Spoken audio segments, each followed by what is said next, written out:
Good afternoon and welcome back to the Rising SUPERSTREAM. God, it has been so long since I announced that I would play this game, and I am frothing. I'm literally, every orifice is just frothing to play Metal Gear Acid again.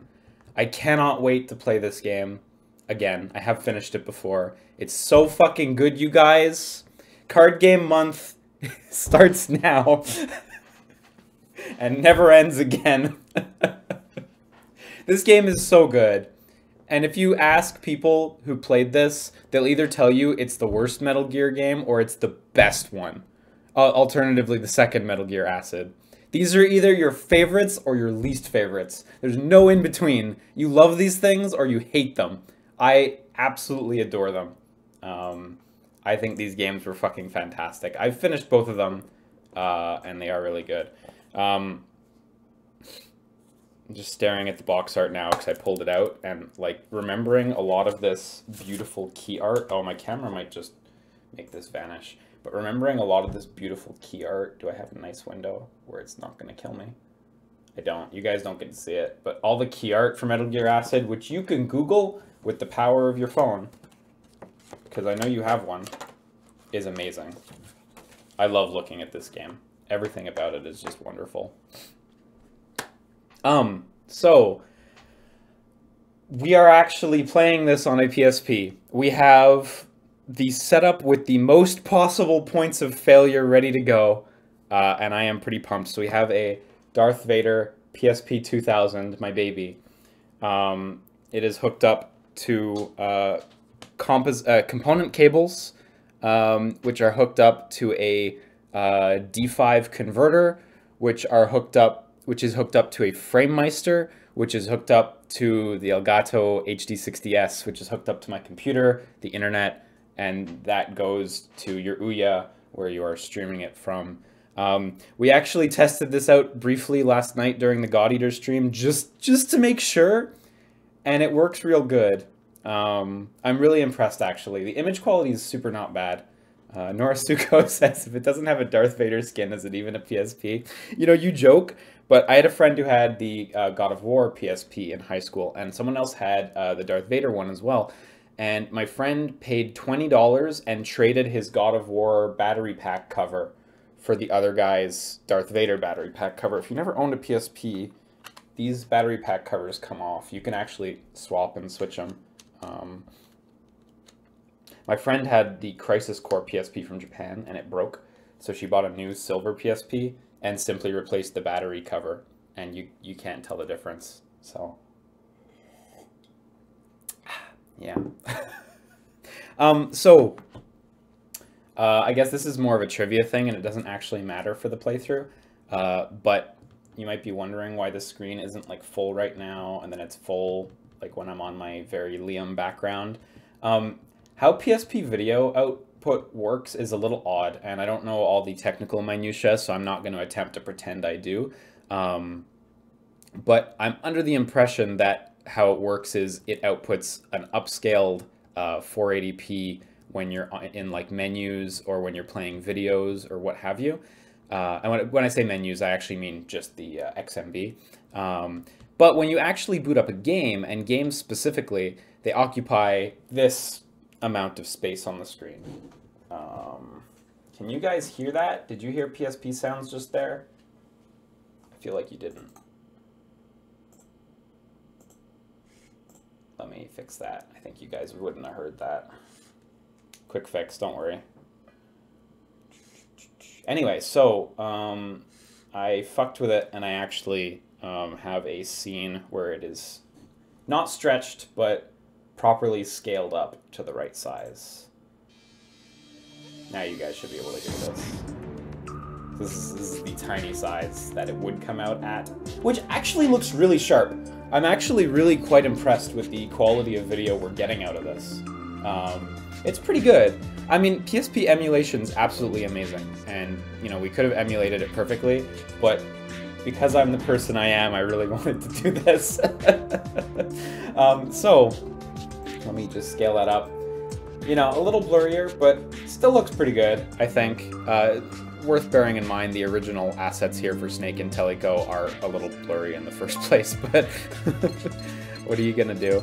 Let me just make sure our options are set right before we start. Yes, we want movie skip off. I had that on last night when we were testing. We don't want that. Quick mode always. I'm gonna say no to quick mode always, so we can play with slow mode. Some people let me know last night that there are passwords for this game to unlock cards. Don't worry. I am aware. We might use them later on in the LP, because some of them are goofy and not very balanced. Like, I could use a password for an XM8, and I could start with like an XM8, which is like the strongest fucking gun, but I'm not gonna do that. Have any PSP batteries gone bad for you, Liam? Yes, I'm actually on a new PSP battery. Well, I say new, they're, you know, only so new. But, actually, my sister bought me a new PSP battery, a sealed Sony one, 2 years ago. And I only just popped it in last year.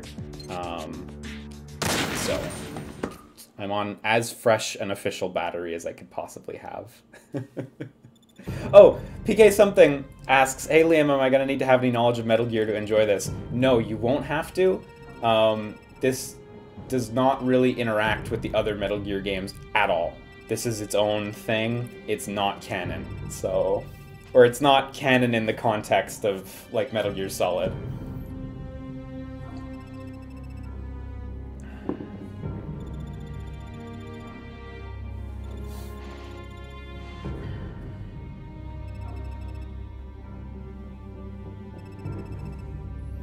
Can you break this game over your knee like some sort of Jello baby?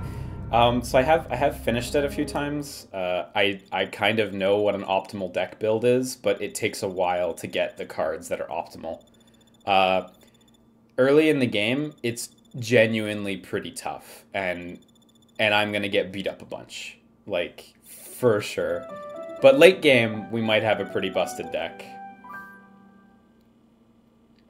Yeah, I believe this takes place after Metal Gear 2, although again, alternate timeline.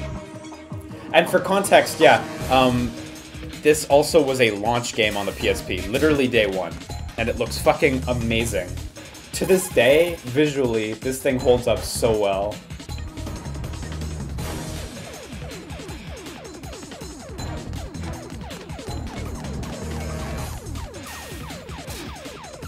Yeah, there's a real nice difficulty curve in this game. So we have this tutorial mission at the beginning with Teleco, which isn't much of a tutorial, because you just watch it, but it's still cool. So it's just kind of showing us how the game is played. I'm not actually controlling anything here. And then when you finally take control, you're like, damn, I wish I could be that successful, but you can't. At the beginning, people tend to get really rocked in this game. It does not pull punches.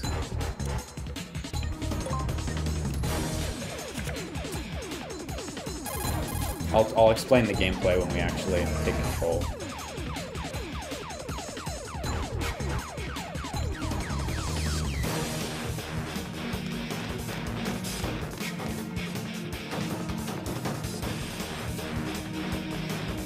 Does this game have Jehuti cards? It has Jehuti, and it has Ada, but I don't think it has any other Zone of the Enders cards. I mean, those are still two good picks, but I think those are the only two. Yeah, the soundtrack is ridiculously good. Dude, I would have fucking died for Metal Gear Acid 3 on the Vita. I would have died. If that had been a launch title on the Vita, that would have saved the Vita. Is it still Yoji Shinkawa on the art? I don't believe so for this game. So Hideo Kojima did not write this game. He was one of the two producers. He did not direct this game. He did not anything except do producing. So obviously it was all under him and he did oversee everything, but this is all different creative staff involved.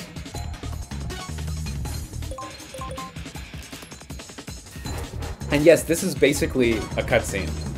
This is like a pretty dope way of like of doing a cutscene without actually making a big fancy 3D animation.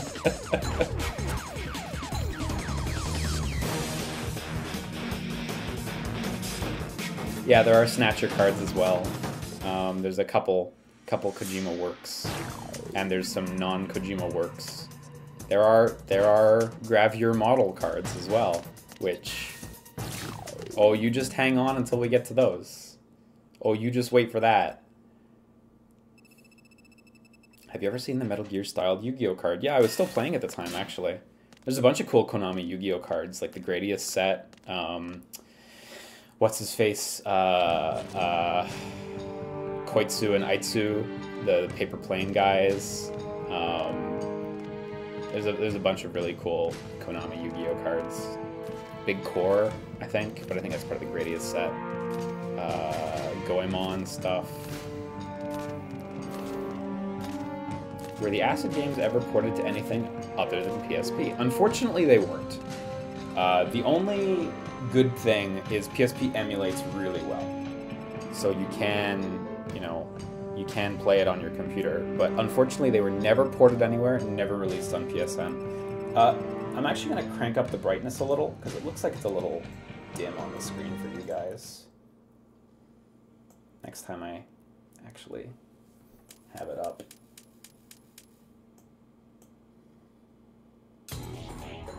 My monitor, it's a little bit brighter. Yeah, you guys can barely make anything out.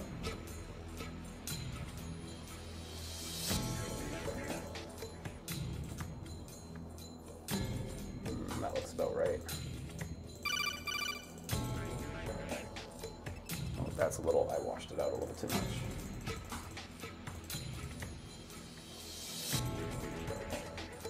Yeah, that looks better.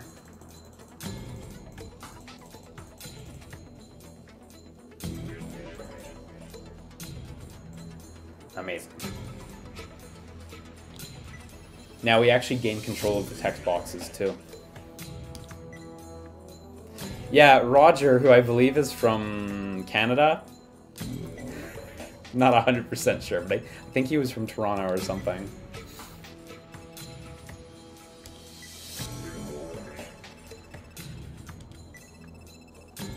Lost contact with Spencer. We gotta go in and fix it.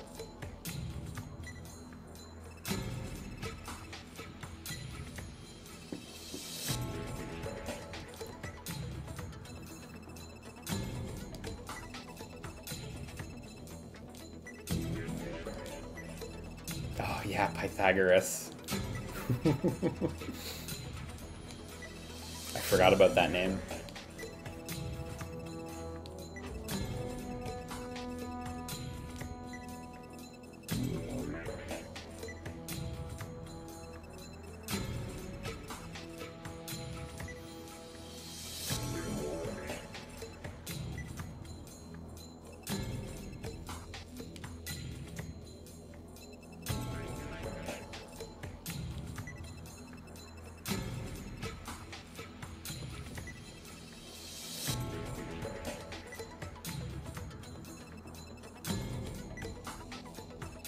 Artist is Tsubasa Masao, the artist of Tactics Ogre.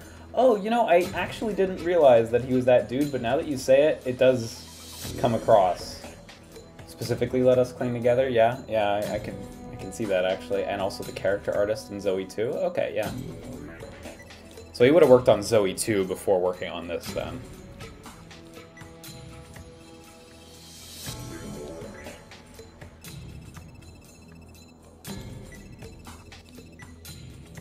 Yeah, some people feel like Snake looks a little goofy with his bearded look here, but I think it's kind of cool. Now, when you get to the second game, Snake has a fucking goofy costume though, and I'm not gonna fight anyone on that. In this game, he has like, a sneaking suit that looks pretty normal, but his Acid 2 sneaking suit is very blue.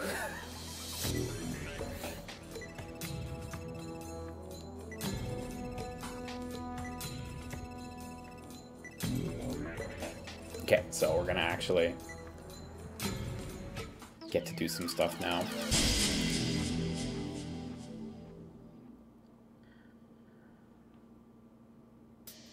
Now please set up, don't fail me. Okay, so you have a hand. right? And you have a bunch of different types of cards. Right now I'm just going to start with the Genome Soldier card like he prompted me. So the Genome Soldier card is a movement card specifically, as it says on its first line. So it can only be used for movement. When I select it to move, it lets me move 4 spaces like it defined, 4 blocks. Yeah, BLK means blocks. The 4 in the top corner of the card is the cost. So next to Snake in the middle of the screen, right over there, I'm sure you see there's 3 different numbers. There's a 6, a 0, and a 1. So the 6 is how many cards I have in my hand. The 0 is my current cost right now, which it's at 0 now, but once I use this card, it'll go up to 4. And the 3rd number, I forget. I forget what it is.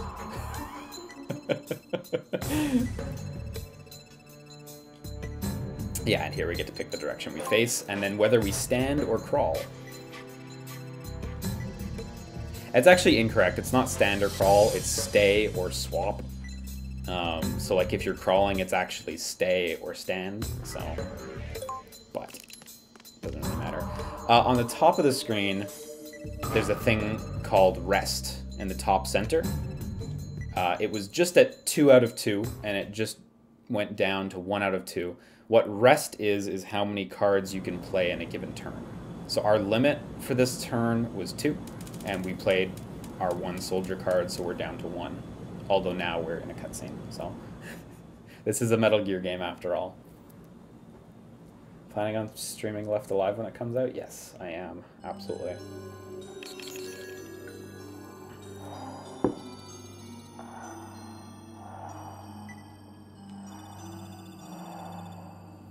So Vecuronium bromide, also known colloquially as acid, is what they used to knock everyone out in here.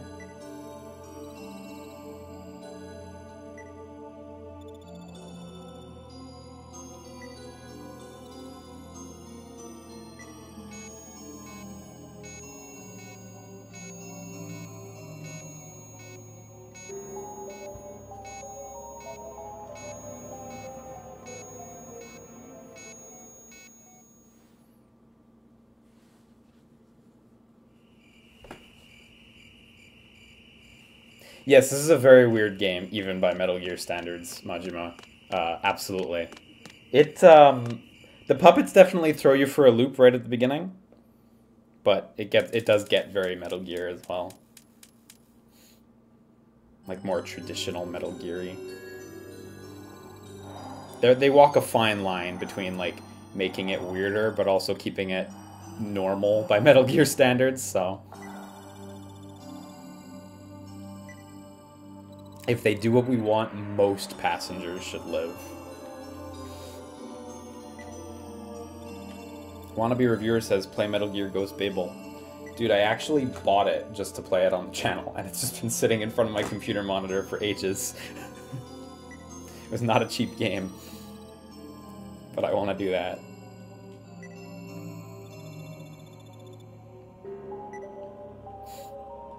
Yeah, this game would play fine on a modern phone, absolutely.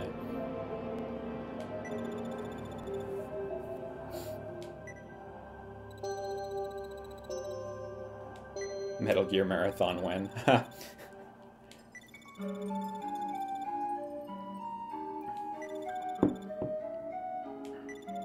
I remember in college, Cégep, my roommate and I wanted to see how many Metal Gear games we could beat in a weekend. And, you know, bear in mind, we had beaten them casually a couple times, right? Like, we weren't speedrunners by any means. We managed to get through 1 through 4. We didn't end up touching Peace Walker, and we were, like, halfway through Acid. But then we ran out of weekend. So, but we were pretty happy with that result.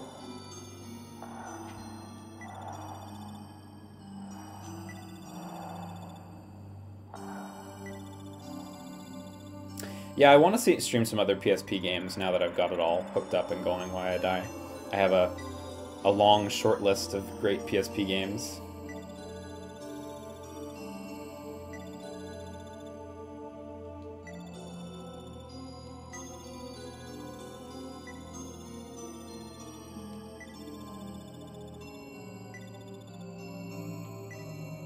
Ah, Vigo Hatch. Hatch? I don't know. Good opportunity for Liam to play Sonic Rivals? No. I don't like Sonic Rivals that much, actually. I bought it, and I've been playing it on my PSP Go, but not loving it. Hopefully one of them is Tactics Ogre. I can officially confirm one of the PSP games is not Tactics Ogre.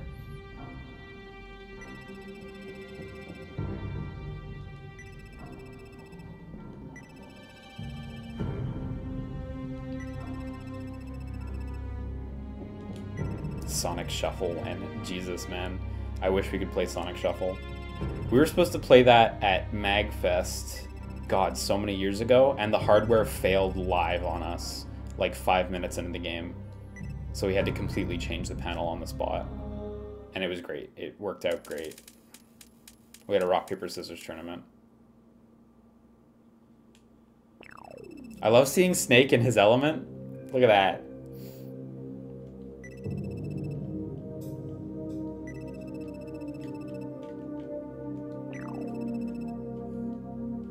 I want more footage of Snake with his dogs.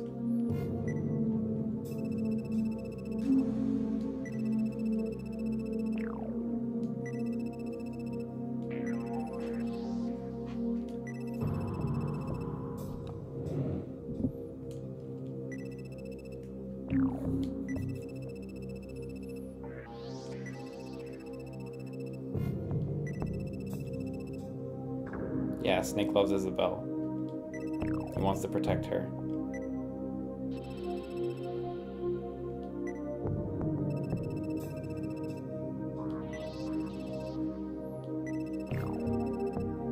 Snake wants to mush Isabelle.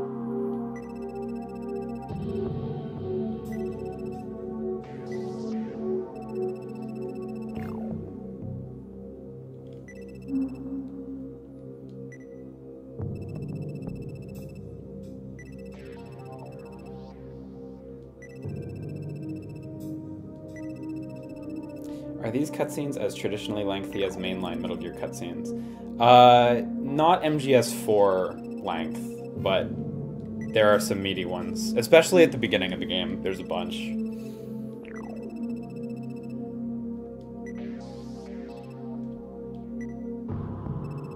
Is Snake always just dressed in his sneaking suit 24/7? I mean, the helicopter's right there, so he's probably just about to go.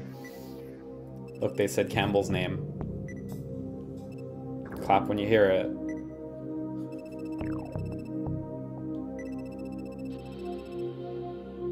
There we go. That's who he is.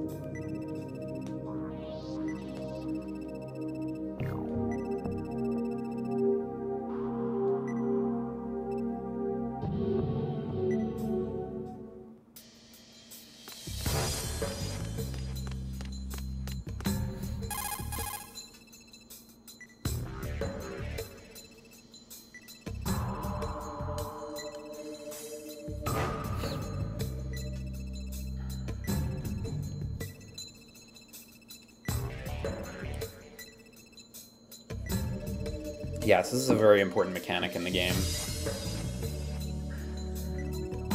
Movement with non-movement cards.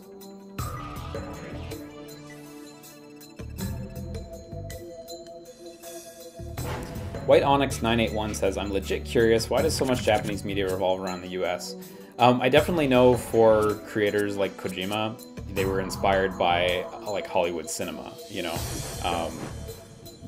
That sort of cultural, I don't know what the word, that sort of cultural effect didn't just limit itself to the States. Like, Hollywood movies are popular everywhere, you know? So anyway, sorry, we have movement cards, which are just for movement, and you see they only have the move option. And then we've got all other cards, which are good for other things as well. So right now I'm going to equip this body. Oh, you don't want me to equip the body armor? Okay, well, I will instead... I will move. I will use my Claymore, because it's not good in this mission. When you move with a card, which one do you want me to move with? With the body. You want me to move with the body armor. Okay. I remember how to play this game. When you move with a card, you still pay its exact cost, but you get to move 3 tiles without using its effect and without having to use a movement card itself. And we're going to ladder up. Doing good, Frith Nymph. Thanks for asking. I'm seriously pumped to play this game, honestly. Like, it's been a hot minute since we've played like an old game that I've really wanted to get back to. So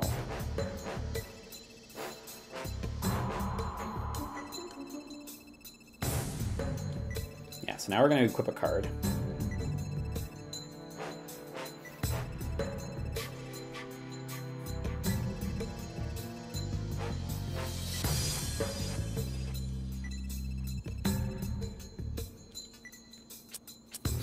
Okay, so, yeah, like you said, you can hit square to, like, examine cards and get more details. Sometimes that's helpful, because they have very limited text space in the actual card itself, so often you don't need it, because it's like, once you know what's what, it's not a huge problem, but, like, if you look at this, you might not quite understand everything it says until you spread it out a little. Oh yeah, and there's flavor text, too. I forgot. So how equipping works is you pay the cost of the card, and then you pick one of your equipment slots, and that's the entire process. Very straightforward.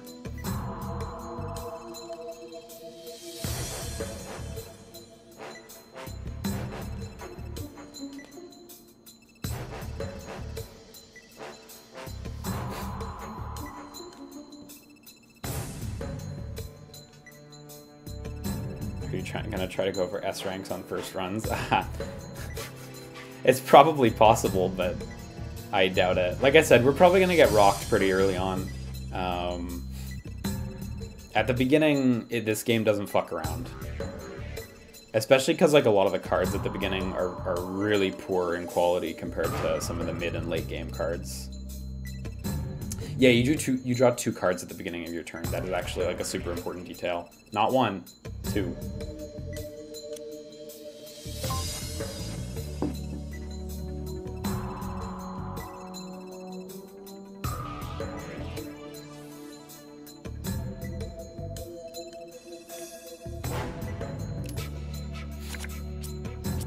Okay, we got a Genome Soldier over here, so we can use that to move 4 tiles. I think I explained how rest works on the top of the screen, right? Where that's how many cards you can play in a turn. You can get that number to go up, but it's 2 by default.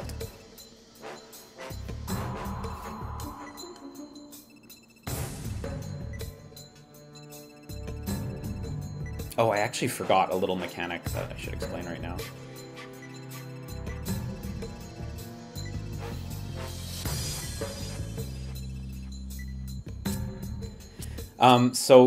If you look at this card's cost, it's 4, and then it has a little downwards red arrow and a 1. What that means is it's reduced by 1. It actually costs 5, just like how this Genome Soldier actually costs 4. What the deal is every subsequent card you use in a turn costs 1 less. And that does reduce all the way to 0. You can have cards cost 0, which is amazing, and that's how you play. That's like top level, is everything costs 0. So that's important. Health bars in the top left corner, the 22 out of 30 that you see is how many cards are left in the deck. When that depletes, the deck gets reshuffled. All it does is reshuffle the deck. You don't lose any cards or anything like that. So attacking with a weapon. So as you can see on the card, attack 10, hit 90%. Those are pretty self-explanatory. 90% chance to hit for 10 attack. And then the ammo bit is just how many shots are fired. So in this case, it'll shoot 4 shots when I use this card. And then hit percentage decreases at 2 blocks. So range depends on the gun. You need to check the extra info for this. And it gets pretty bad. Like if you're out of gun range, don't shoot. It is very not reliable to shoot out of gun range. I think it drops off by like half. Drops off very quickly. This one, of course, has a suppressor, and this one, as you can see in the card text, it adds fall, which just means they get knocked down. That, of course, only applies to humanoid targets. So anyway, we're going to use this gun. So see, we get a little VATS style like tally of what the numbers are going to look like. So it's actually 89% hit chance. And then we get the cinematic camera angles. Oh, they're so cool. I love the camera work in this game, actually. Adds a lot of character to it, instead of just, like, keeping the camera zoomed out. Oh, and all this, like, stylish UI work.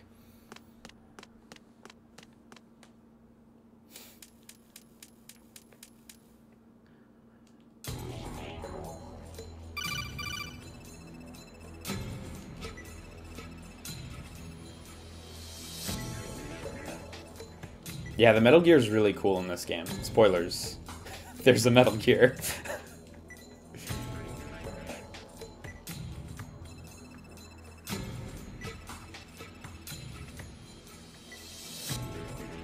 Oh yeah, the chain, right.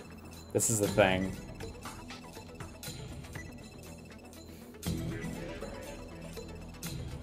So a remote medicinal suit.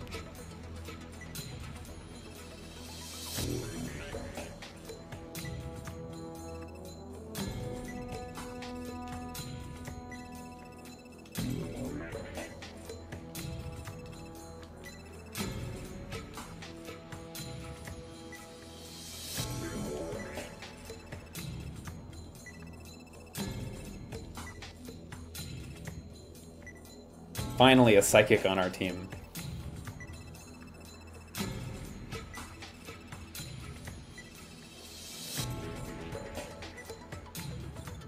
Ah, she has such a cool design.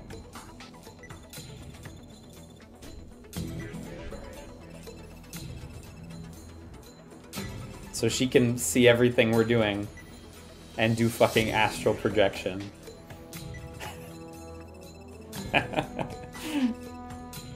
It's so easy to hear this all in Snake's voice, like, in the hater voice. It's kind of amazing after, like, that after you've heard so much out of someone's mouth, you can just imagine it in their voice and it works. Language is wonderful.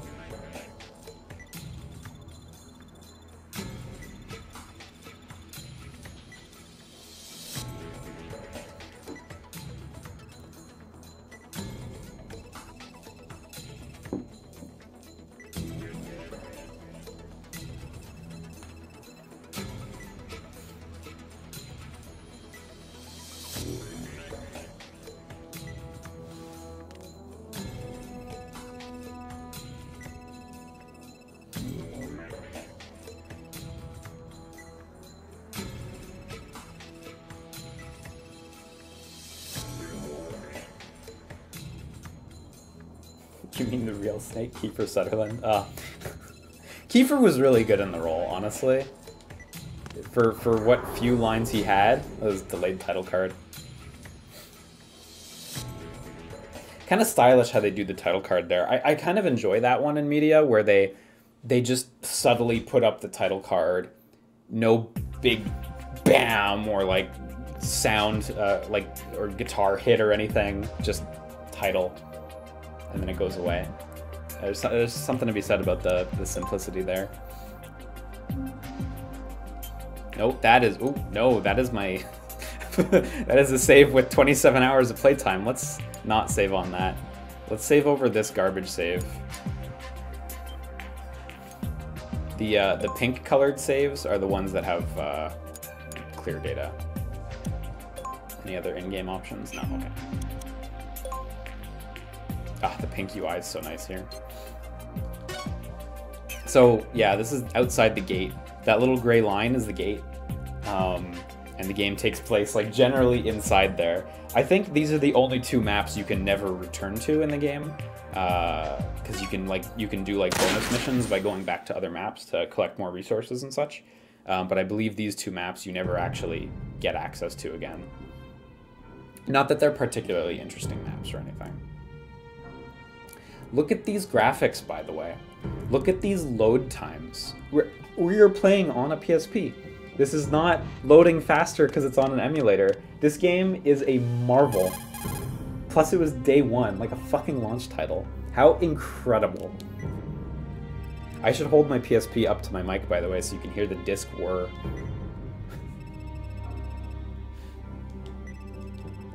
Yeah, we're gonna stream the Nintendo Direct right after this. Objection Justice.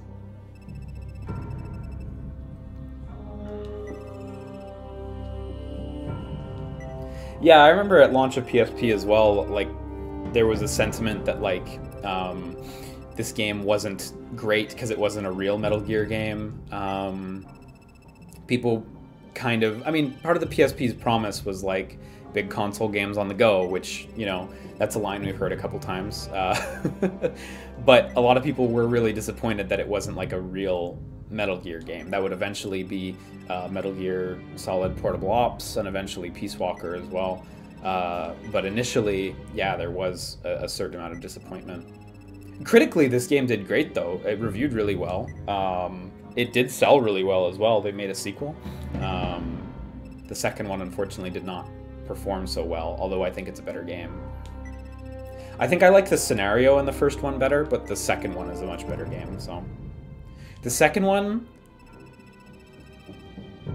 I don't want to give it away too much, but the second one has a lot of weird features, man.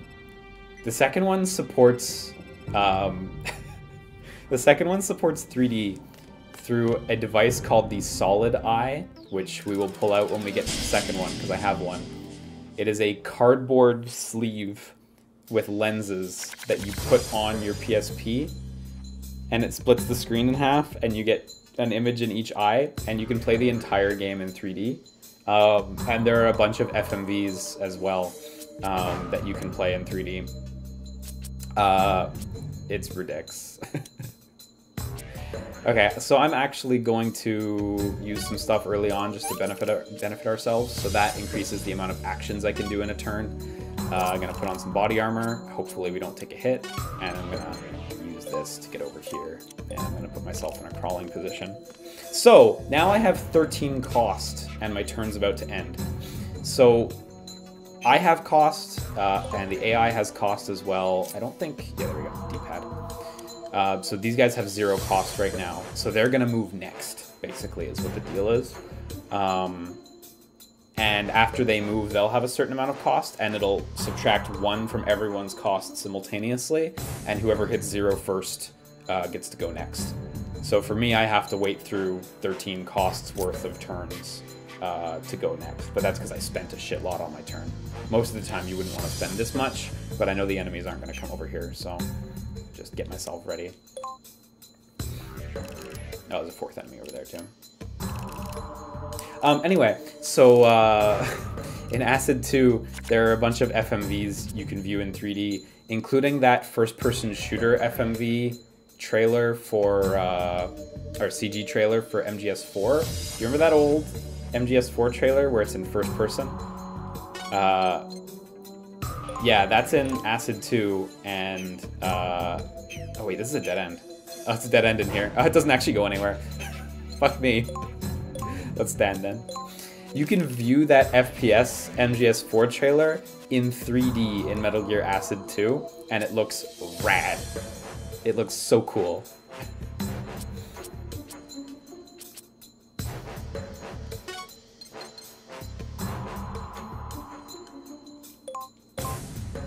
Yeah, I don't think these guards are actually moving in this mission, so...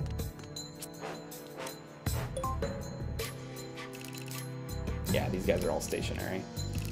You can use L and R at any time to rotate the camera, which is super helpful. And the single stick on the PSP lets you tilt the camera. Of course, you have this top-down view like we used earlier as well. You have a really good level of control over this game, honestly. I'm gonna move with this grenade, because I'm not really planning on using this grenade. Is that guy going around the building? Make sure I don't fuck up. I may fuck up. I'm gonna go around the building too, actually. I think I'll be able to come up from behind him.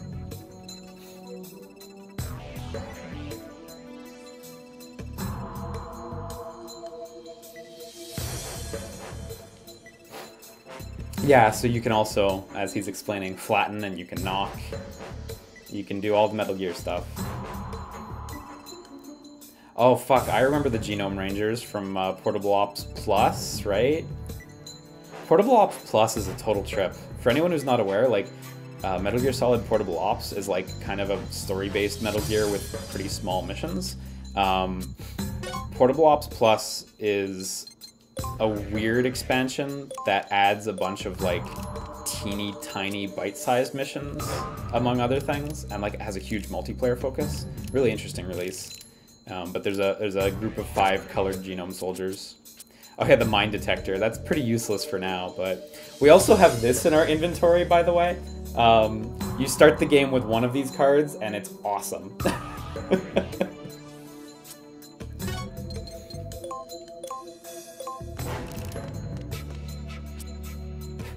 Takahata 101 says, Snake is the only character who can make a single word sound strange. Yeah, David Hayter's got quite the voice. So I'm not going to walk out there because he will actually see me. So I'm actually going to just end my turn here. Oh my god, he didn't move, did he? Yeah, he just didn't move.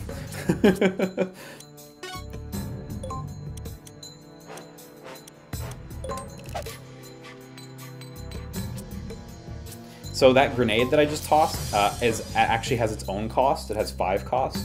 It only blows once 5 cost has expired, which means enemies can potentially move away from it, which is not ideal. But hey. Yeah, look, look, look. He's moving away from it. It's going to blow up while he's away. And he's going to be like, what was that noise? Whoops. Okay, go for it.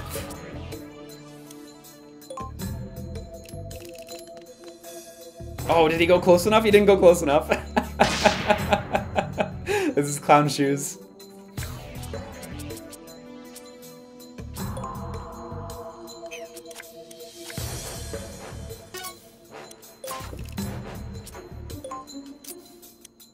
So those little yellow dots in front of him are his line of sight, by the way.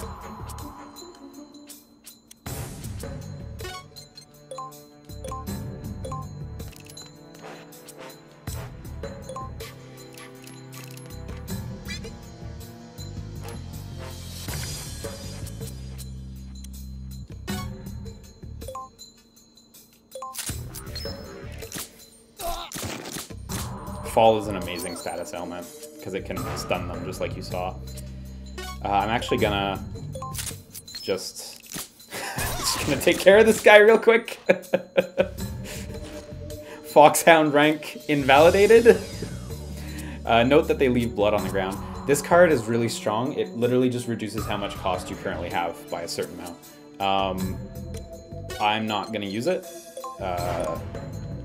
I'm going to save it until I actually get close to the enemies, and I need to be using less cost.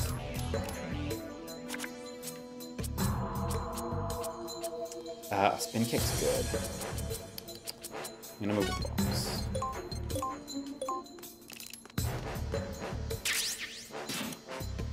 So we're going really slowly through the mission, so we're probably going to get a really bad rank too.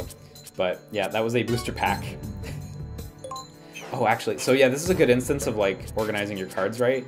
So here I'm better off using this to move to the door because you actually need to stand in front of the door for it to open. And then I can use my Genome Soldier to get a full 4 tiles of movement. That's actually a really important thing, how doors close when there aren't people next to them. You can use that to your advantage in a lot of situations.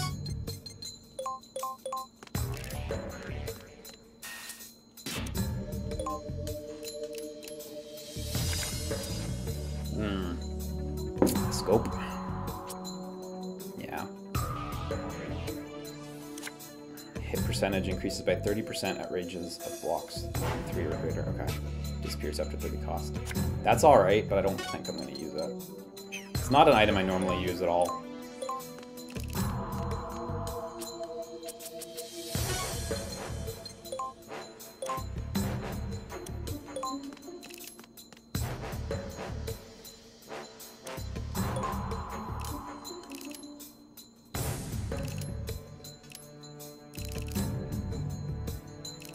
Attach a scope to your SOCOM. I could.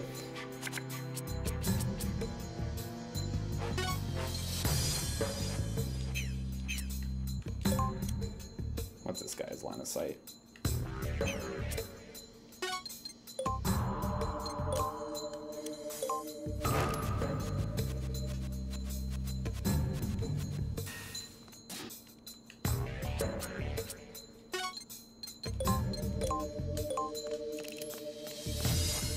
Yeah, so the way the scope actually works, like, it doesn't go on your weapon, it just goes in your, like, currently equipped gear. And then you can use it with whatever weapon you use. So it wouldn't actually be equipped to your handgun itself, it's just sitting there. This guy's cost is 1, so no matter what I do, he's gonna go before I go. So I'm just gonna let him have his turn.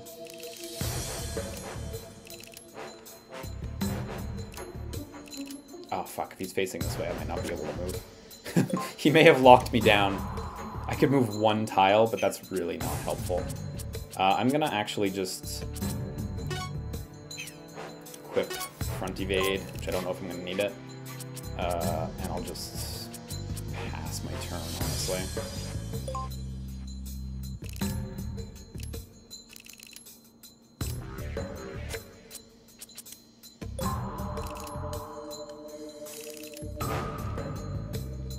I could go around the back for sure, but it's probably actually quicker to just pass my turn in this case.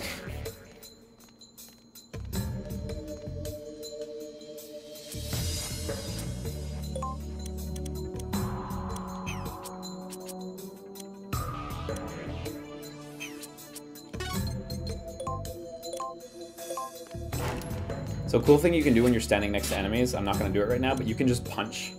It does a 4-cost melee attack. It's not the worst, and it's his little punch-punch-kick melee combo. I'm not going to do it right now, because I don't need to, and because I have this.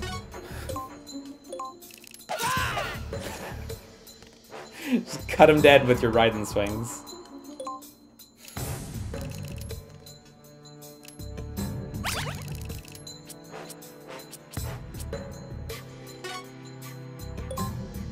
Yeah, okay, so I just, my deck just had to reload, so I incurred a 10-cost penalty for the turn. Okay, so this guy's looking right over there, so I need to actually get him away at this point. Alternatively, I can go around and I can use a grenade to knock him out.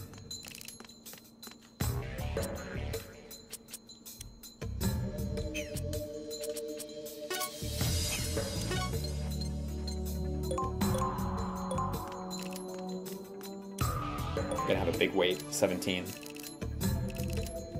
Waiting that long is like suicidal in later missions.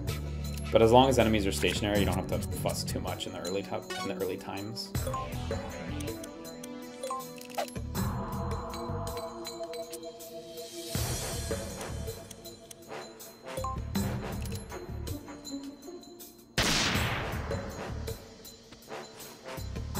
So he's gonna be fainted for a few turns now. I don't know if there's any way to check how many turns, but he's locked down for a little while, so I'm gonna just run in real quick and get whatever's in this place, probably a pack of cards. I'm gonna use my cost down so I can just move right away again, since my cost was 0 at the end of that turn.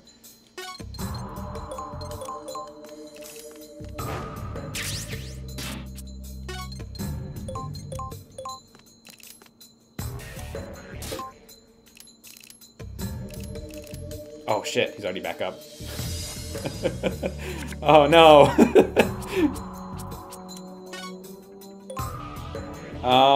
I have a 56% chance of hitting at this range.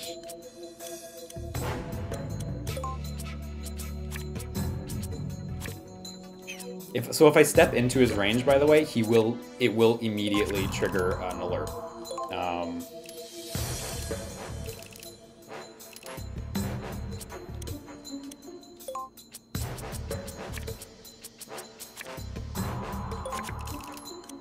God, I know what I'm looking for and it's not coming.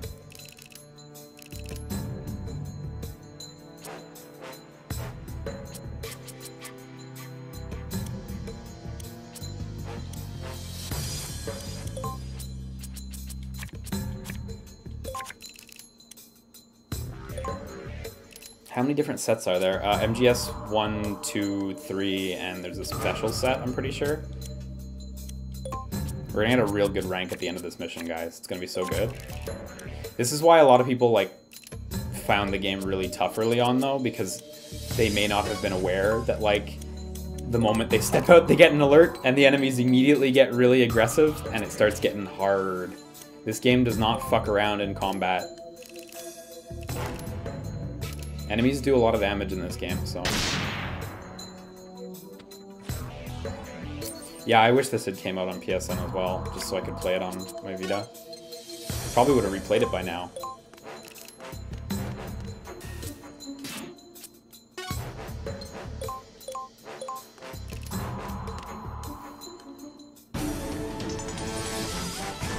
Oh, I love that sting there.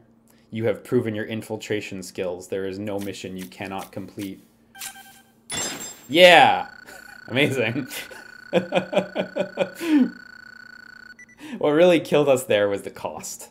So it doesn't measure in turns, it measures in how much cost you use. So yeah. We got the not found star though. I believe each of those stars rewards you an extra 500 points to spend. So those are super worthwhile. And then, oh yeah, and then you get whatever cards you got. So these are all pretty much junk. So this adds 1 cost for every hit on the target. So every time you hit the target with a weapon you're using, they pay 1 more. It's not that. Adds feint to weapon. That's not awful. And front evade, this is one we already have in our deck, actually. I think we have 2 in our deck. This makes it so when an enemy shoots you from the front, you have a 50% chance of dodging everything. It's all right. It's a decent card. There are better evasion cards, but early on it's not bad. Ooh. Oh, fuck. This is ally cost -4. Damn, I thought this was just a cost -4. Getting cost minuses early on is really strong. So ally cost -4 actually costs 6. And spoilers, it reduces the cost for your ally, as in whoever you are not currently playing as. So if Snake uses it, your other character will get the benefit. We got Psychomantis, though. Confusion in target of choice. I don't really remember how this works, but let's pull this card in our deck, I guess. Why not? I assume we just get to pick on the map. Oh, yeah. Evade level 1. Good shit. This is just from all directions. I love the illustration there of just bullets coming from everywhere at Snake. That's charming. Front evade, as you could probably assume, is only from the front. So... bummer that cost card was like a buddy cost card. If that had been like a self-cost card, that would have been a dope drop on the first mission. Can you reduce the cost of a reduced cost card? So the reduced cost cards, -4, -8, -12, I think are the numbers. They only work on yourself and they only cost 0. So you never actually need to reduce their cost. But the partner ones, you can indeed reduce them through normal play. So is this MGS Chain of Memories? Yes, this is that. This is actually that. Except it doesn't matter quite as much when you get to MGS 4 as opposed to Chain of Memories in Kingdom Hearts 3.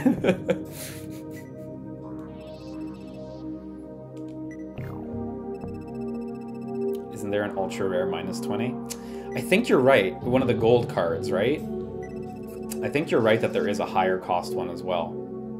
Or is that Jonathan Ingram from Police Knots? Is it his card that reduces your cost by 20? Might be him. The gold -20 might be an acid too, but I think Jonathan Ingram reduces your cost by a huge amount.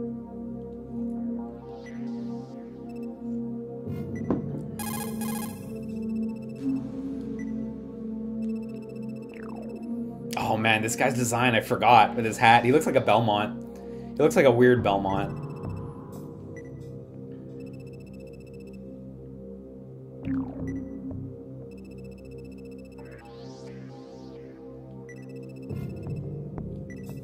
Leon Talon says, on the topic of acid not mattering in 4, you say that, but Metal Gear Survive proves that all alternate universes matter.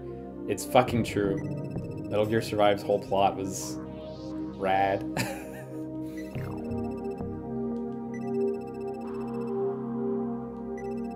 Yeah, everyone loves Gary Belmont. That's it.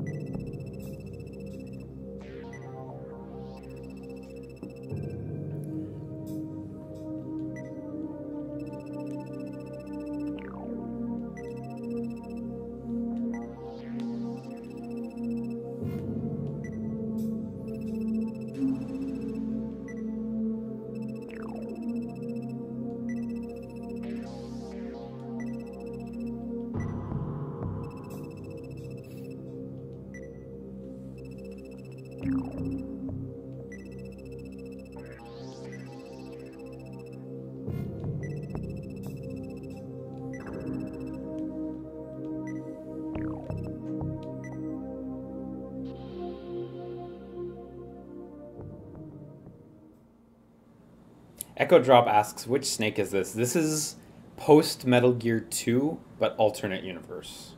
So he's kind of his own thing. Yeah, this is our presidential candidate.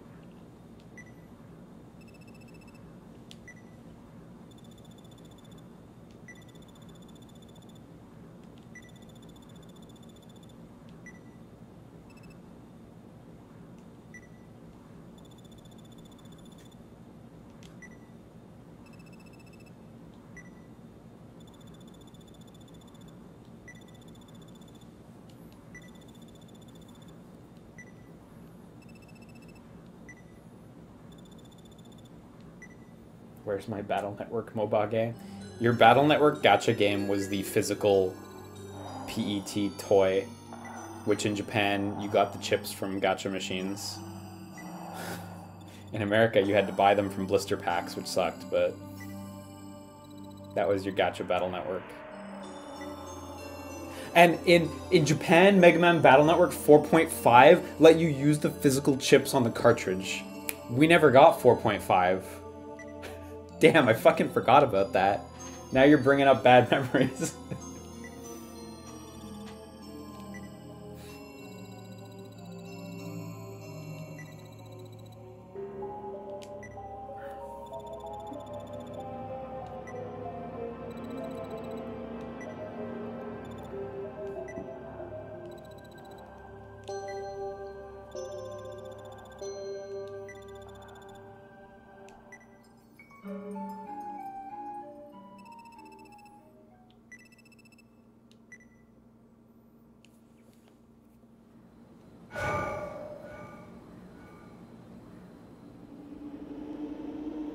The numbers, what do they mean?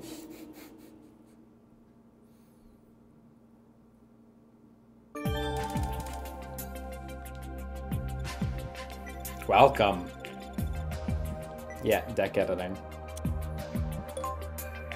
I'm not in control of this menu. It's doing its own thing right now.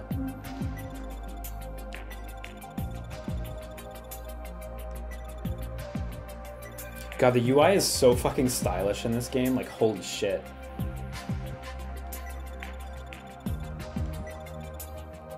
I love the, like, hyper bold text and how it just immediately interacts with the elements around it. Like the words deck editor at the very top of the screen, how there's no space between them and the top of the screen and the black stroke below it. And the letter D at the far end is just sandwiched in the corner. It's so fucking good. This is great design. It really shows that they wanted to make the most of the screen's real estate too.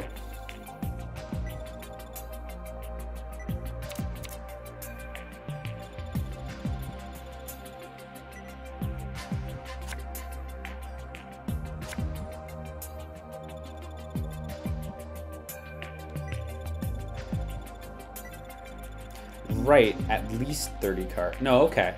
I was gonna say, why would you make a deck over 30? But no, you can't go over 30 either. Okay, yeah. Only 4 dupes. That's important, but it's actually not that important. I'm not gonna use the auto tool, but...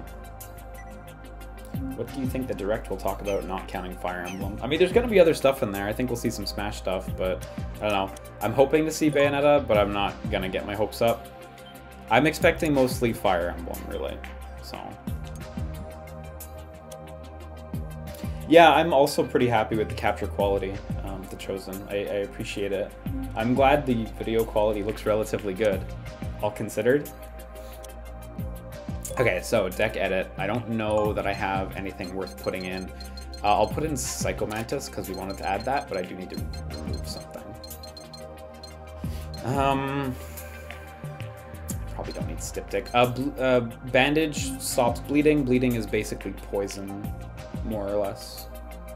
If we're gonna use RPG terms. Mine Detector is important, but not right now.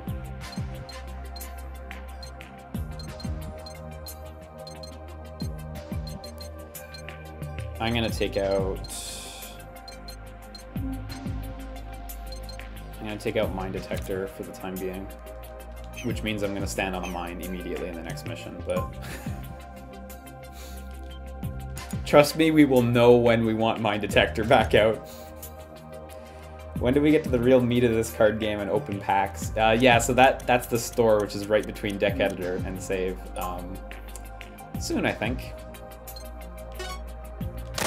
Office. I had a few friends when I was younger who got wrecked by this mission. This is the mission. I mean, it's super early on in the game, but this is the mission that pushes a lot of people. The game's pretty complex already, but this mission introduces cameras and I believe security robots simultaneously. So. Yeah.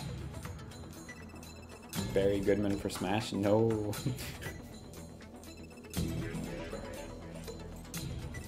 Yeah, now Sainoki says that they like that the bikini model cards just cause bleeding on Snake when used. I also really like that. When we were doing the little test last night to make sure this setup worked, I pointed that out and it was still good.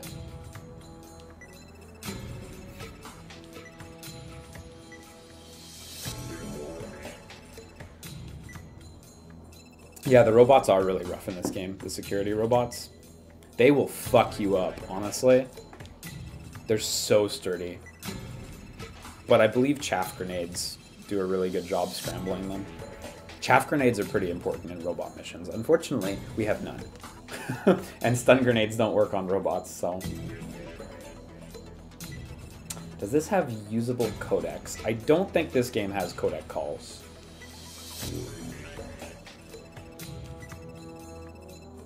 Time to finally explain the cost.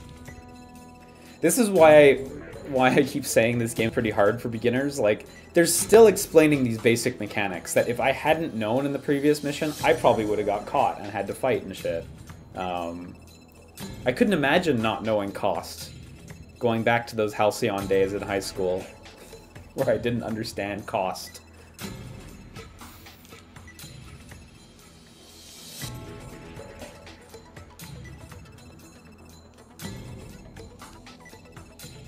Yeah, the little pluses at the bottom, by the way, that's the rarity of the card. I believe 5 pluses like that is the rarest, but not 100% sure. Yeah, cost -4 is amazing.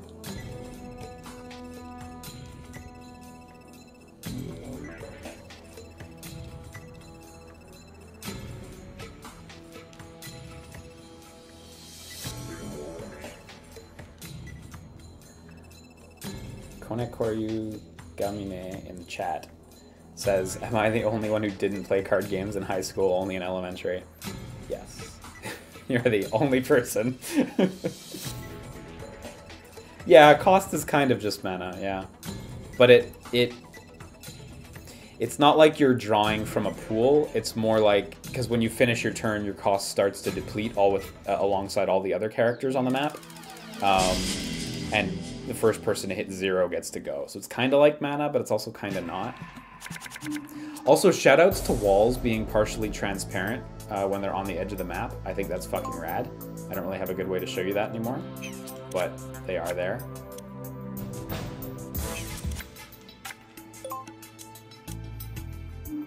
So it looks deceptively small, but there's actually a door right there next to the front desk.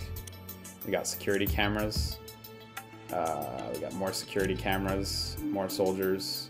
So these are actually like pretty large rooms. So I'm gonna head into this room here. There's a door on the side and a door on the other side, actually 3 doors. I'm gonna equip body armor just for the sake of being prepped in case things go bad. I'm gonna move with my FAMAS because I don't plan on using that.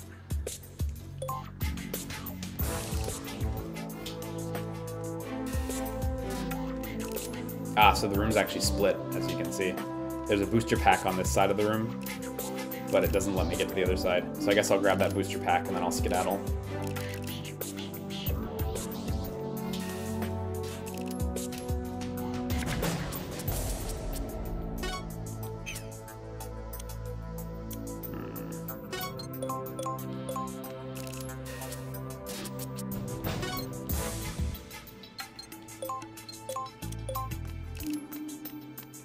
If I crawl here, the guard should not be able to see me over the desk.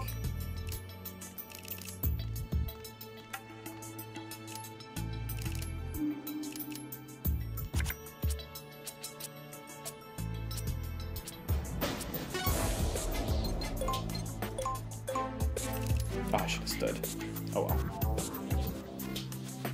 I honestly really want to look at footage of Yugi in Jump Force Rosemont.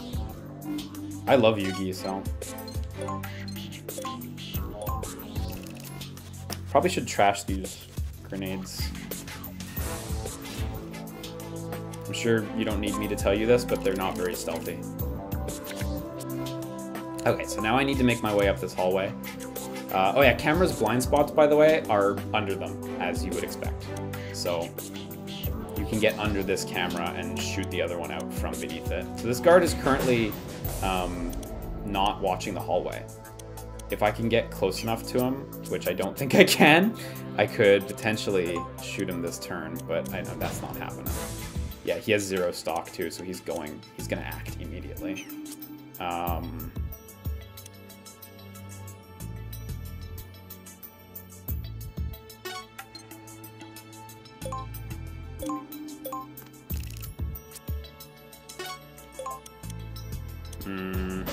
Oh shit, I can't throw it one. I wanted to throw it 1 tile higher than this.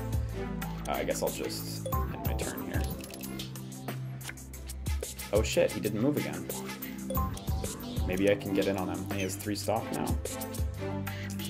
I would have to go to him and shoot immediately. Oof, that range. That is not acceptable range.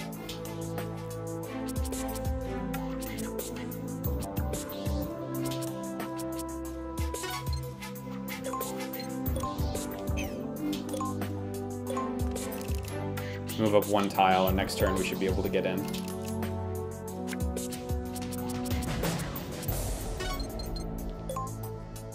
We're slightly out of range.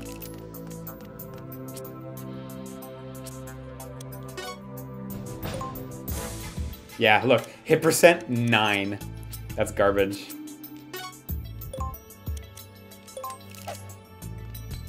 Let's hope this works. Let's hope he doesn't turn. No, he moved. Fuck.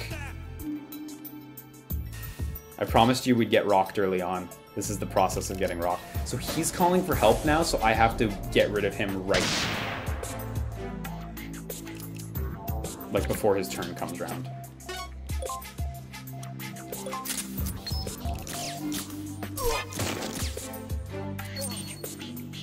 Okay, so he fainted. I could eliminate him, but I don't need to, so I can just leave him. Let's see how well this goes if I just leave him.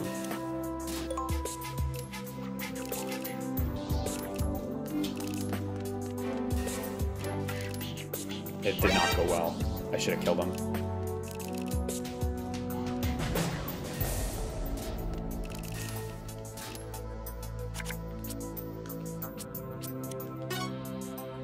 So unfortunately, he's facing the wrong way. This just keeps going better. So I'm gonna move under the security camera, and I'm gonna shoot him from there.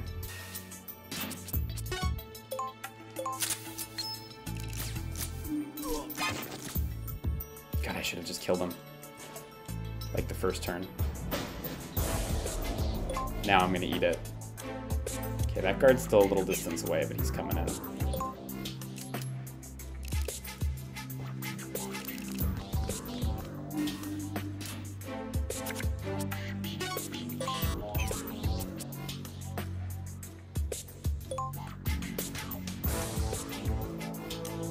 Okay, that camera is blocking my movement forward.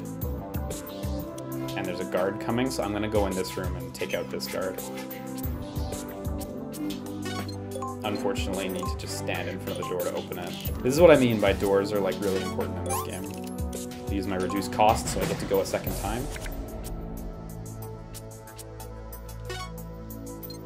Oh, Bob Frisket says, what does the play button arrow represent below the stopwatch box? So yeah, there's the first box to the right of Snake is how many cards in your hand. The second one is your current cost, or what your cost will be after playing this card.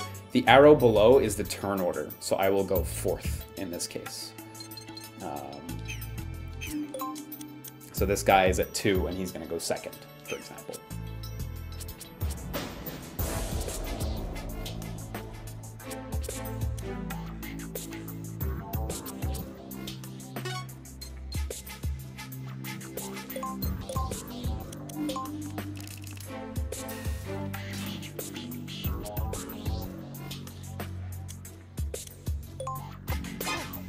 I'm gonna knock there.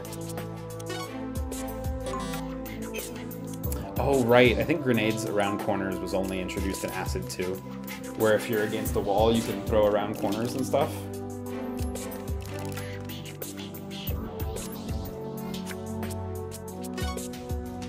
Yeah, but you can still use guns around corners in this one, huh?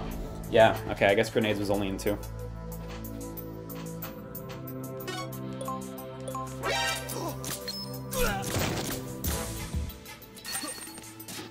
See, and then he pops back into the corner.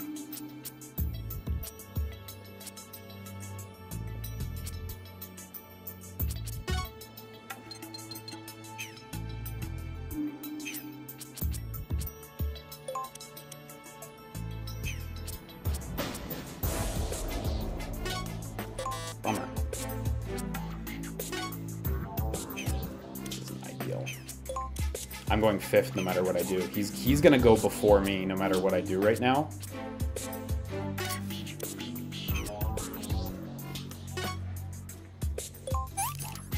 Okay, I'm still going 5th. So let's just armor up.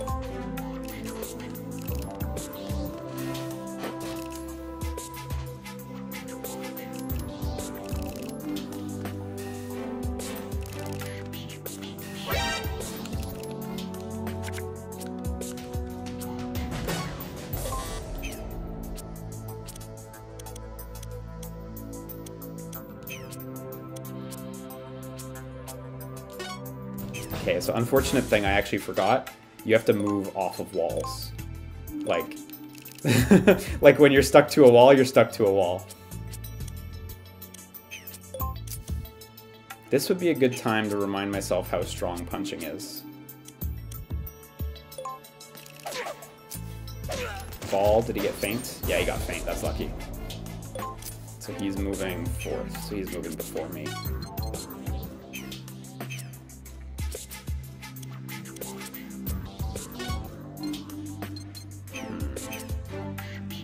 Kind of cornered myself here, didn't I? Can I use this on him? I could use this on him. Cannot use this on him when he's lying down. I can't get a grenade in a great spot.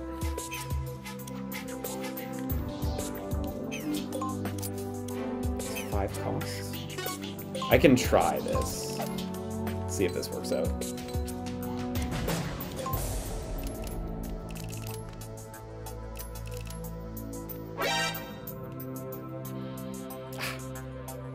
Wasn't sure if it would hit in the door or not, because it hits a 3x3 area. Say, he's calling for help, so I need to take care of him.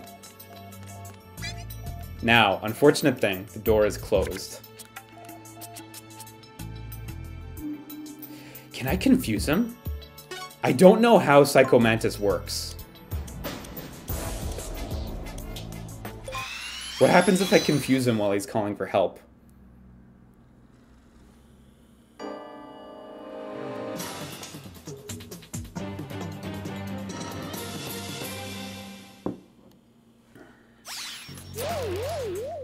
Did that work?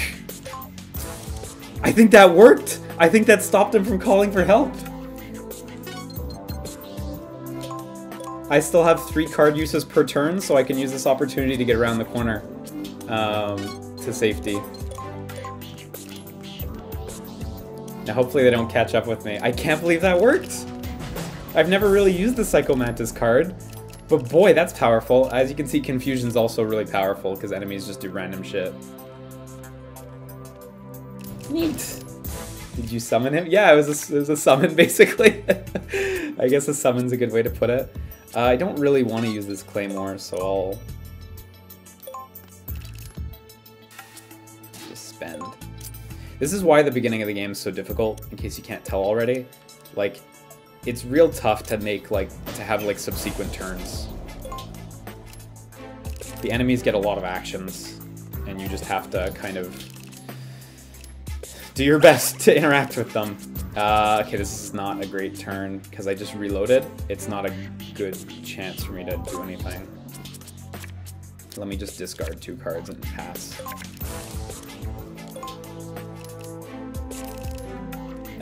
In case you missed it earlier, reloading does add 10 to your current cost, so... Oh no, he came off Confusion and he had the alert still going, or the call for help still going. Okay, well that's a lesson learned.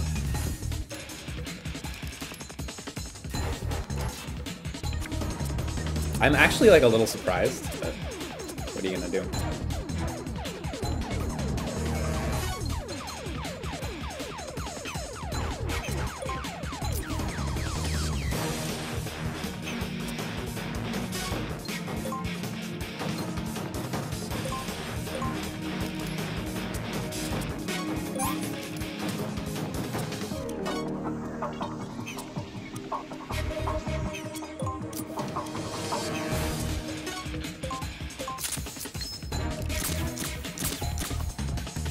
Did I get it? Yeah, I got it. Good. I want to get that card pack in the corner, so... Yeah, so he's just doing nothing over there.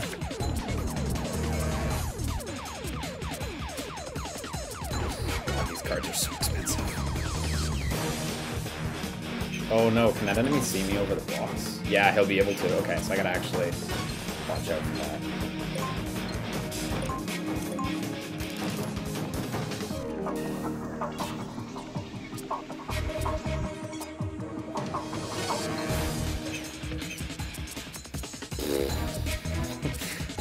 I guess I'll move with action plus. Oh, I really shouldn't, but I did. Too late. Yeah, I saw that there was a Kickstarter for a Bubsy thing. It's weird. Do people like Bubsy? Like, I heard the recent game was alright, but I don't know. Okay, so he doesn't actually have me totally locked down. I can go like a little circuitously around him, or around his range. Of course, since I'm lying down, my movement is severely restricted, so I actually do need to stand before I can do that.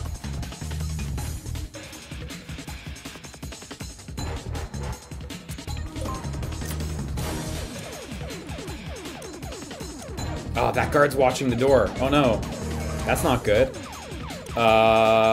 This guy's moving forth. I should just end my turn right here.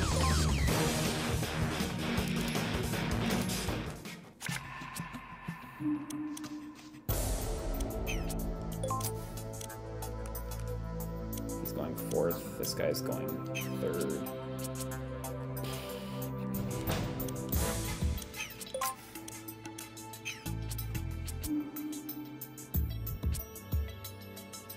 That guy watching the door is really rough right now.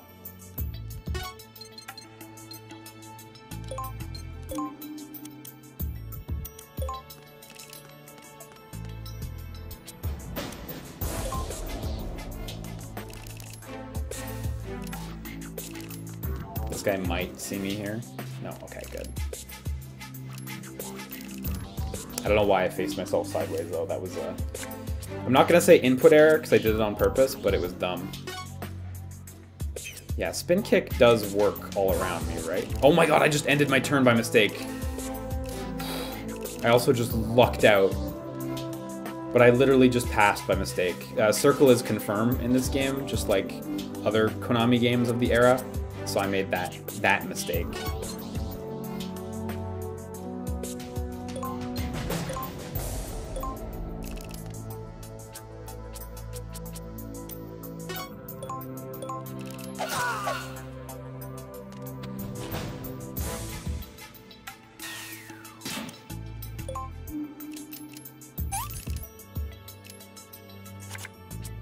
Okay, so hopefully the guard is still facing the right way. That is to say, away from the door. Please? Yeah.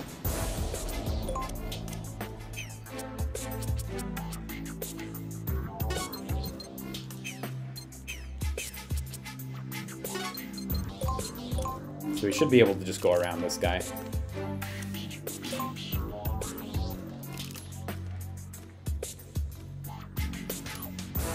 Don't even worry about it, Slim Shazbot. I super appreciate your support. Never feel bad for not being able to keep up your sub. I appreciate that you guys even watch this stuff, so... okay, so this guy's going the way I did not expect him to go.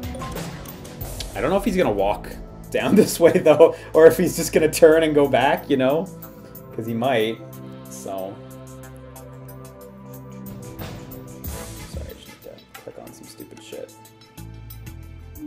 Oh man, this game's so fucking good. I feel good playing this again. The guard over there. See, I have a loud gun, but it would be so dumb of me to use it at this point.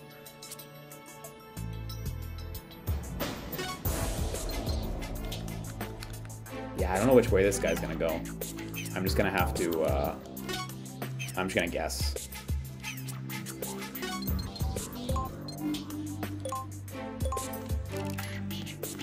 I'm gonna guess that he's gonna turn around, but this could go real bad. I mean, I don't think it'll go that bad. Fortunately, he's just one guy and there's no cameras in this room, so even if he sees me, I'll be able to get right on him, but... Ah, nice. Now let me draw a Genome Soldier, please. No, didn't get one. That is, of course, my optimal movement card right now. There are other better movement cards that let you move like 5 tiles, etc. Like the Grulukovich Soldier and such, but we do not have any. So there's a guard out there who's watching that place really cautiously. I think I'm gonna have to knock on the wall to make him move.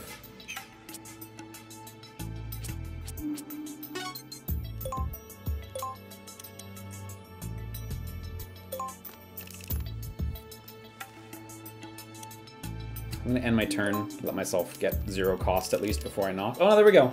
Nice. I was lucky. Probably should have just moved to the door in that case, but whatever, couldn't have known. The soundtrack is so good. So he only has 1 cost, so he's gonna move right away. So I'm gonna just bet on him facing that way for the next turn.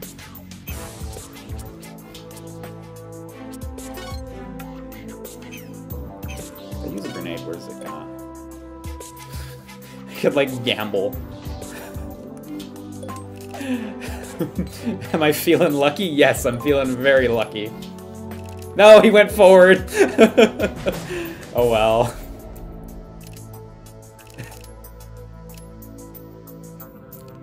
Fortunately, this is not like a big alert thing, but it will make him turn around and move right away. So.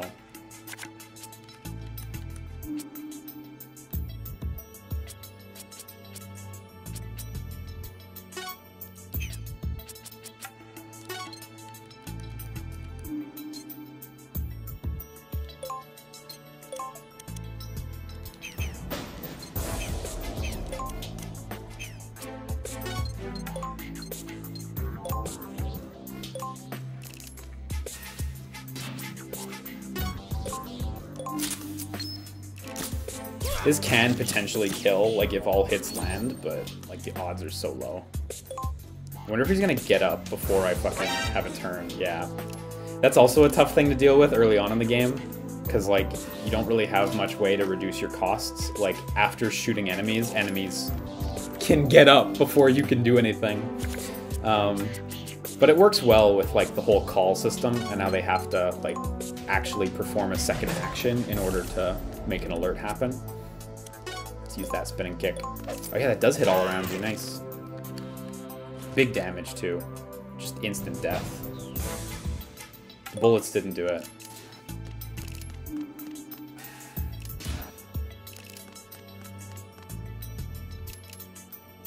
So the little thing here is the end of the mission.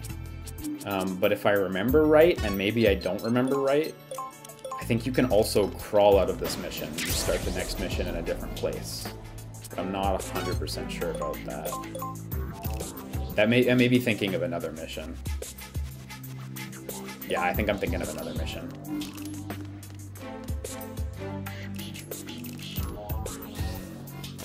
Acidone says, "Oh my god, Liam, do it. Never thought I would see Metal Gear Acid again in this life."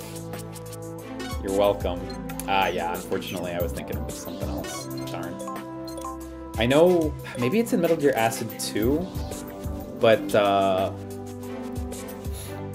there are missions with alternate exits that plop you into different spots in the next mission.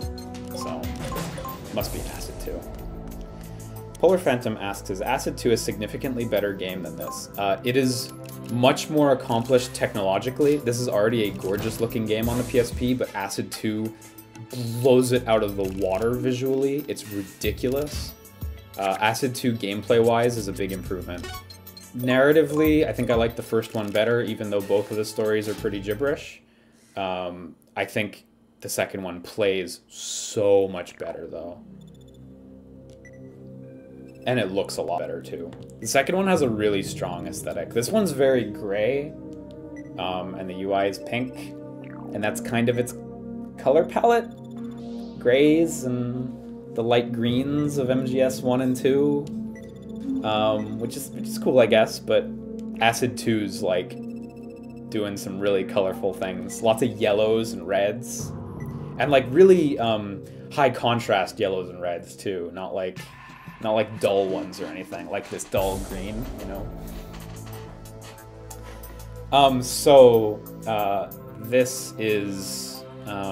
This is the room where I believe the robots come in and people get their asses kicked. Because yes, that was only the first half of the mission. Some missions are divided like that. So we gotta get into one of these rooms and do some shit, and then I believe we have to exit through that green door over there. And the robots come into play, and it gets rough. So, getting into the central room, yeah, the only door is on the left-hand side. Right over there. There's a guard. The guard's the rough one here. The second security camera is not even facing the right way. You can walk right under the security camera, but we gotta get this guard out of the way. What is this, XCOM? Yeah, I mean... the XCOM of Metal Gear Solid. Oh, also a cool thing is, like, you can make your arrows move however you want them to move. That is to say that, like, how some tactics games work are you basically pick a tile and the game just auto walks you there whatever's quickest. In this game and in a lot of other tactics games, you actually in certain instances need to make sure you don't walk on certain tiles when you're using things that let you move like 4 or 5 tiles. So you get to designate your path. And you can, like, intentionally take counterintuitive paths to waste your 5 or 6 movement tiles if you want to, but you shouldn't.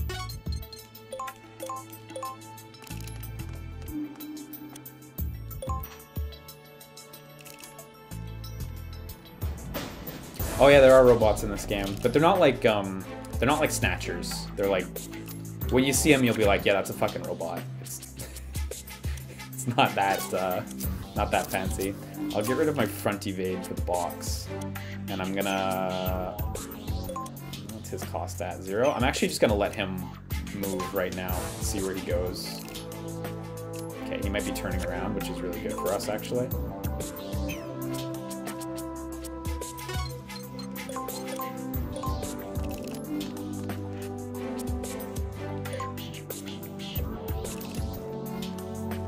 you want to stream more PSP games later? Does that mean we'll see you hunt Rathalos and Peace Walker? No, I don't think so.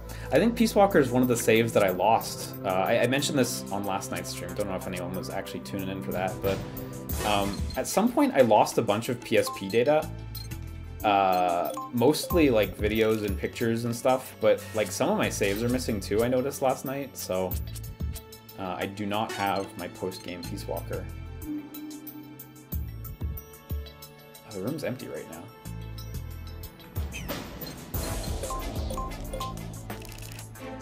Oh no, here's the robot.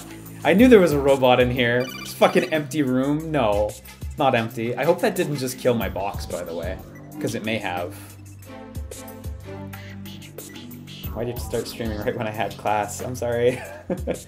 By the way, what setup is this? PlayStation TV? No, I'll repeat this because there's a lot of new people in. This is a PSP 2000 component cable to a D5 cable to a FrameMeister to the Elgato.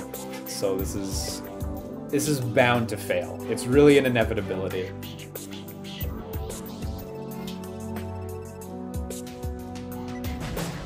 What do you do in this game? You stop awful things from happening, just like every Metal Gear. Yeah, so right now, as he mentioned, without armor piercing, don't even bother fighting these guys. Is that a Darth Vader PSP? Yes! Absolutely, the only kind. Came with Star Wars Battlefront Elite Squadron, I think, which was a really neat game, really impressive actually for the PSP. You ever play Peace Walker HD? Just a little bit when I got the HD collection, but I didn't get into it or anything. Oh my god, dude, you really could have used PPSSPP. Yeah, I know, but I wanted to do it this way. Okay, so the robot has actually turned around. I wonder if Psycho Mantis, like, works on robots. Okay, it doesn't work on robots. Can you turn the camera? Yeah, you can rotate it in 45-degree increments, and you can also move, like, tilt the camera. So you actually have, like, really good control over the camera, honestly. So as we have no chaff grenades, we really have no good options for dealing with this robot. So I'm just gonna let it walk past and go around it.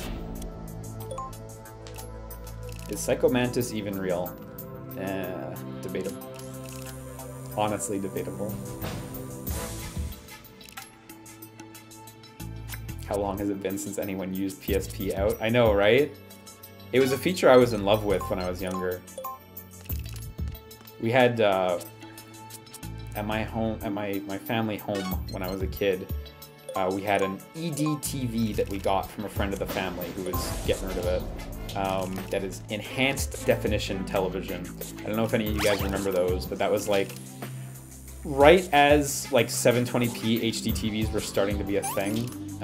Some companies started making enhanced definition TVs, which were just better 480 monitors, but they weren't actually like 720. So we had one of them, and this looked real sharp on that, let me tell you. There's Gary Belmont.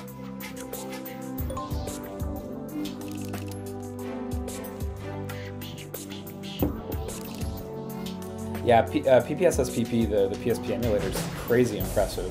Fuji Susuke. It's awesome. You're using it for Patapon 3, that's a good use. A lot of people slept on Patapon 3, but it's a neat game. Not my favorite one, that's still the first, but it's got some cool stuff going on.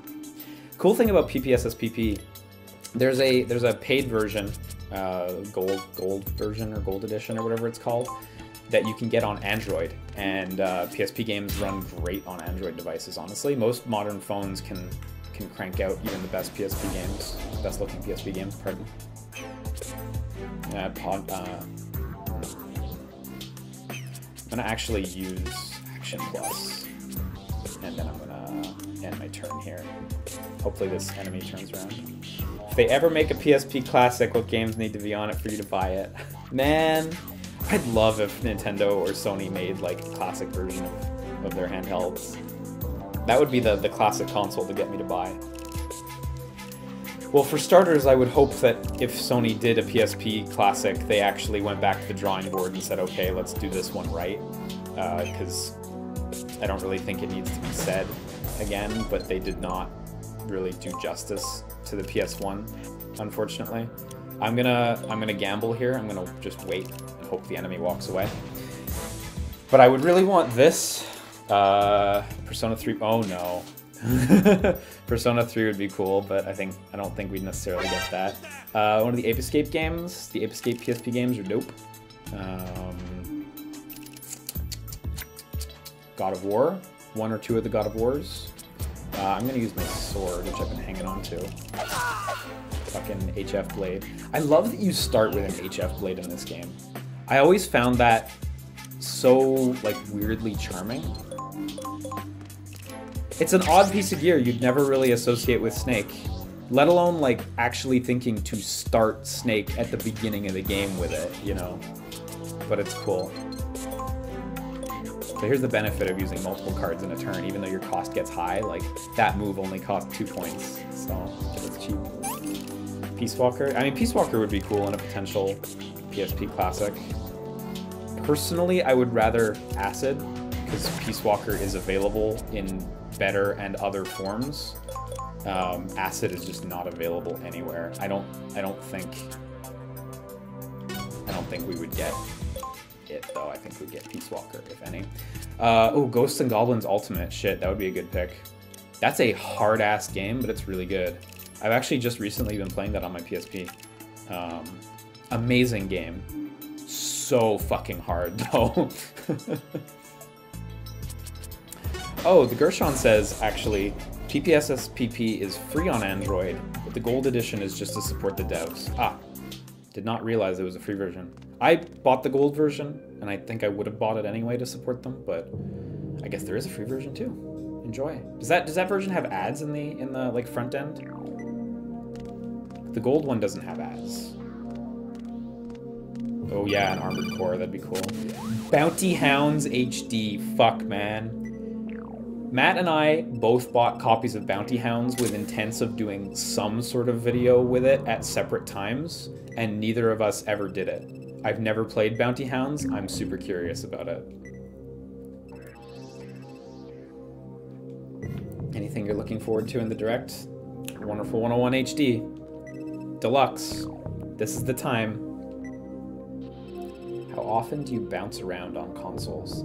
So I know you mean that proverbially, and not literally, but what do you mean bounce around exactly? Like use different consoles? Because I would say, like, I use a bunch of consoles every week. Just like, what do I want to play? Look at my shelf and just pick something.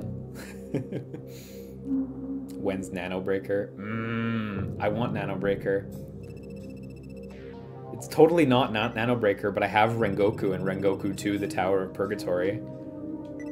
I want to fucking stream, what is it called? Coded Arms. I want to play that game. I don't own it. That one's on PSN. You can actually get it on your Vita. Also, I want to play Undead Knights. I've been waiting for... Undead Knights is a PSP game by Tecmo Koei. On PSN, it's still $40. I have been waiting since the day it came out for it to go on sale. Like, I shit you not. I've been waiting since, like... What is that? Like, 2009? 2008? I've been waiting for that game to go on sale. It has literally never once gone on sale. Ever. It has been $40 since day one. It's killing me. I want to buy this game. It just never gets cheap. I know it's not even a very good game. That's why I want it on sale. When's Tokobot? Oh, Tokobot, yeah. Tokobot Plus, is that a different game or is that just an enhanced version of Tokobot? I'm not clear on that. Sora for PlayStation All-Stars, yeah. I'll take PlayStation All-Stars too, any day. It'd be cool if Sora was in Smash.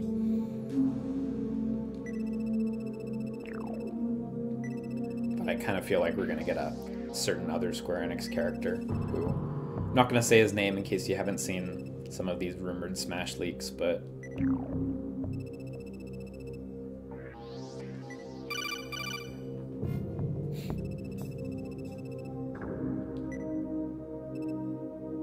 What about Dissidia? Oh, actually, you know, interesting that you'd mentioned Dissidia. I don't actually really like Dissidia. I own both Dissidia and Dissidia 012 Duodecim, because I had heard it was a lot better, but I actually don't really like playing Dissidia, so I actually would not stream Dissidia. Dissidia is very cool and wildly impressive for the PSP, but really not my sort of thing. Yeah, so there's our mission objective. So the white ring down there will bring us back to the previous map, and this will actually get us out. So if I want to get there, I've got to go all the way back through. I wonder if you can... I don't quite remember if you can get into this room over here with the mahogany doors, but I may as well try.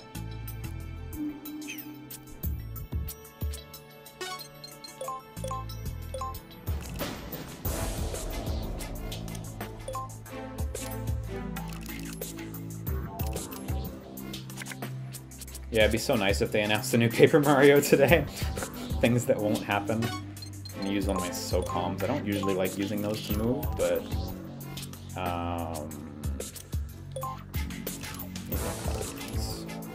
I really don't know if this mahogany door is gonna open. I may literally hit a dead end here. Which would suck, because it's like pretty slow to go back. Ah, no! It happened! I like when you like don't have access to other rooms and they become invisible again. I always find that really satisfying. Yeah, spend another SOCOM. Spend another SOCOM, let's just fucking go. I got places to be. By the time I get to where I need to be, my deck's gonna have reloaded. Walrus Wraith says, anyone else accidentally take their first PSP disc out of its plastic shell, not knowing how PSP games worked? Not me, but I had a friend who absolutely did that with his copy of ATV Extreme, whatever it's called, which was bundled with his PSP. He indeed cracked it out of the UMD case. You're not alone. I've heard that from others as well. I would have never done that. But you're really not alone. Oh shit, we got another action plus. I really don't need this right now, because 4 actions at this point in the game is ridiculous, but we could do it. ATV Off-Road Fury? Yeah, that sounds right, actually. It sounds like the right subtitle. So nothing of value is lost, or was that one of the good games? Well, the fortunate thing was you could really just put the discs back together. Like, you really just glued the plastic back together and then you were good. So no problem. But actually, that was a pretty solid ATV game. People used to really dig those MX versus ATV games. Or was that before they were MX versus ATV? I don't remember. I was never into them. But those, people used to like those. So I would say something of value would have been lost if it wasn't gluable back together, but nothing of value was lost. Remember when they put movies on GBA cards? Fucking yeah. GBA Video Now. That was when portable video players were all the rage. I shouldn't really say all the rage, but it was a trend that toy makers were chasing for... Oh my god, I thought it was going to move towards me. I had a brief panic. It was a trend that toy makers chased for a little while that I don't think really stuck at all. Everything just cost way too much. Like, I remember I had a Hit Clips when I was a kid. It's gonna date me really hard. Hit Clips is like, it was like that, but for songs. I had some S Club 7 music, but those things were fucking expensive. Like $10 a song or $8 a song or something like that, because they came on like big chunky Flash Media things, and it wasn't even the whole song. It was like a minute. It was like a cut down, really low quality version of the track, because there were no other options. The things we did for media back then. PSP came out so soon after, and it fucking blew them all out of the water. PSP's amazing. I'm actually gonna spend Hypnosis on this guy and see if I can get lucky and have him walk into a corner. Because if he walks into a corner, that would be rad. Yeah. He's gonna get another turn, but as long as he doesn't face me. Oh, good. Wow, that worked out really well. You know, Psycho Mantis is not bad, honestly. I never really used Confusion when I played through this game previously. I always preferred a more direct approach. But he's doing it. Do you own any PSP movies? Yeah, I have a handful. I have Monty Python and the Holy Grail, which I got in a Walmart bargain bin. I had that. I bought that, and I bought the second... Oh my god, what were those movies called? They weren't called Evanescence, but they looked like Evanescence. Underworld. I have that and the second Underworld movie on UMD, because they were like 2 for $4 at Walmart, and I wanted Monty Python, but they were like 1 for $3, and I saw that one and I was like, whoa, 2 for $4, what value? And I went for it. I was young.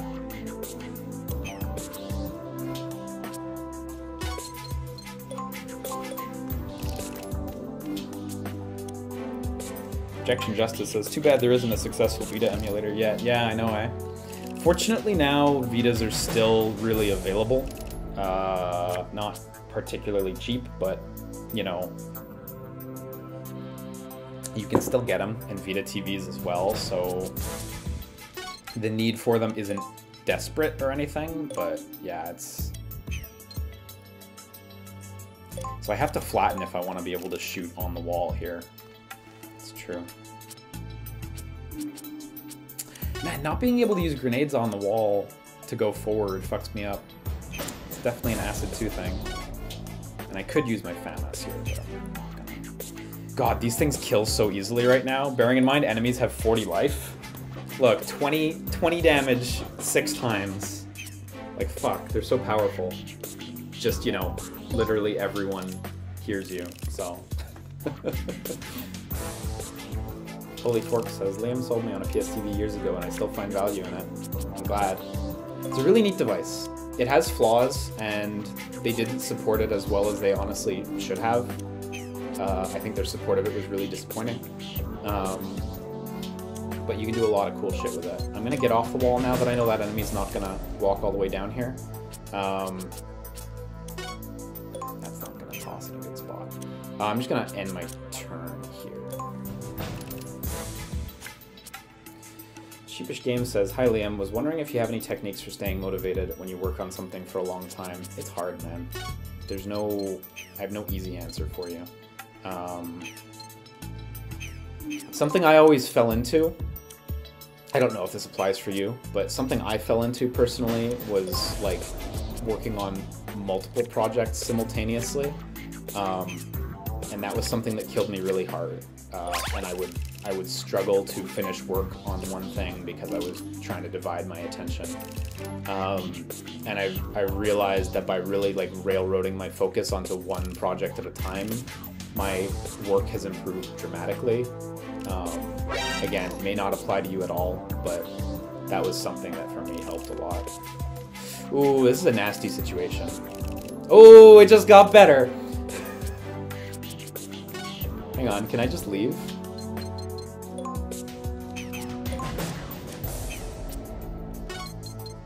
I think I can just leave. 2, 3, 4.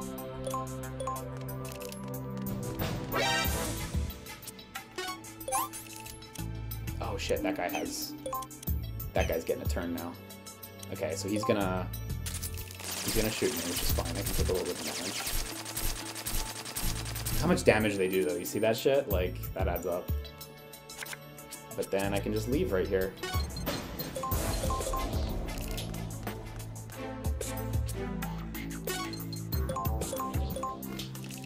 I hope I can leave? Yes, okay. I'm just recalling now, but I think if you're on alert, you can't clear a mission like that. Like when you get to the end, it like will not allow you to exit until the alert goes away. So yeah, if I'm remembering that mechanic right, that's like just another thing that's insanely brutal on beginners. Equipment to level 2. So this, what this does is it lets you have 4 slots for equipment instead of 2. I believe it lasts for the entire mission once you've used it, but you have to use up a deck slot for this. It's... I don't really like using this kind of stuff. I'd rather use stuff that has more immediate effects. Equipment in this game is good, but 4 slots is almost excessive to me, if I'm remembering the game correctly. So, thanks, Nick 10 King. This will go great. Despite all our points of failure, this will go great. Okay, gunplay is really good. Every gun you use for the rest of the turn only costs 2. So, oh, user cannot execute CQC, I forgot. Oh shit, it's not just end of turn, it's for 20 cost, guns cost 2. That's good for like a combat mission. That's awesome. I should actually read the full descriptions, because yeah, these descriptions are not enough. Attaches to weapon, equipped type only, hit plus 50%. Lasts until equipped weapon is used once, or until next turn. This one I'm going to say is not that good. Unless you really need to snipe, which there are missions where sniping helps a lot. That's not amazing. Oh yeah, those 3 cards at the end, the clear bonus ones that are empty, those are for like getting the clear bonuses, like sneaking real quick and stuff, which we're not going to get. So, but it's just random cards. You don't get particularly good cards from it. So, does this even try to tie into the lore, or does it do its own thing? 100% do its own thing. It does not link up really at all. So, don't even worry about it. Oh my god. My apartment, I live in a pretty old apartment building. Not ancient, but I think it was made in the 1920s. It's been upkeep since then, obviously, because I have internet. But there's a slight incline in a lot of rooms. Just like any old building, like everything kind of like dips towards the middle over time. And my apartment is no exception. So if I like lift up my legs to sit cross-legged on the chair like I am now, my chair will just start rotating like this.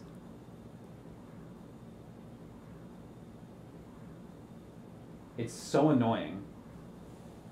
The other night I sat on this chair and I kind of like shoved myself back a little bit, and like it just started rolling away on its own. Yeah, there we go. Like I'm just rolling away on my own now. And when I straight up, when that happened, I started thinking of the Mario 64 like athletic theme, like when you're on the slide. I was like, fuck, this is such a bother. So you're saying you're gonna die? Absolutely. I'm gonna slide right out the fucking window one of these days.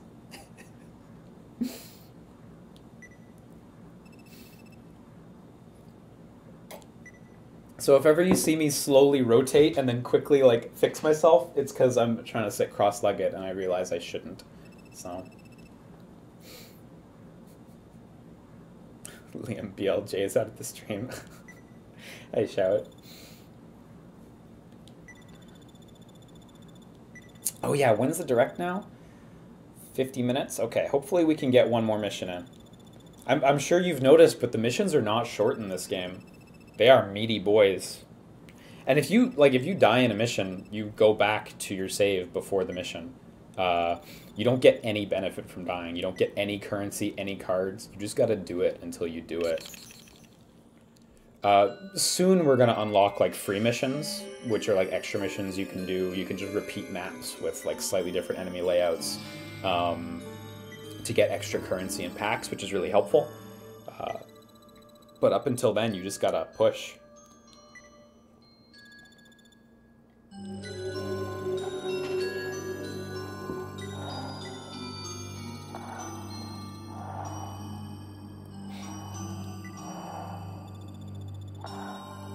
The first 2 messages are 1 and 14. What do the numbers mean?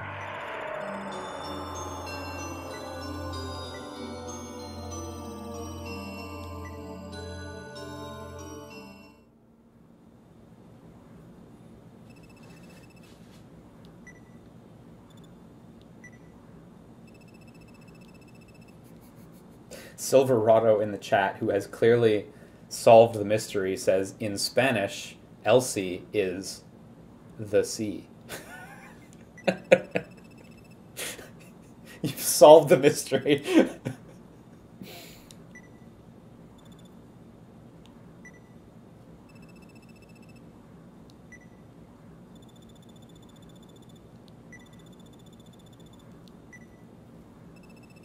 Is no one going to talk about that girl in the back? What? That girl? With the character design over there? Who? I know, right? Oh, I forgot these ads. I forgot these. New items. We'll support you with a variety we're proud of. It is the MGS One Pack. Stun grenades to knock enemies unconscious, and a cardboard box to fool their eyes. Check out the card shop during intermission. I totally forgot about these. With this bad English narrator. So good. You can buy booster packs. Do it. Buy your booster box. So we can buy quite a few packs. Oh yeah, right. I forgot a thing here.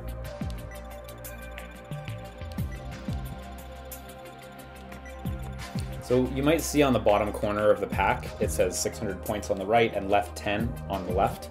You have to finish missions to get more packs to be available in the shop. So you can't buy more than 10 without doing a mission in between. Let me save. I'm not gonna save scum packs or anything, but I need to make sure I save. The Johnny card is really good. The Diarrhea Johnny card, it's amazing. The card is actually called Diarrhea. It's awesome.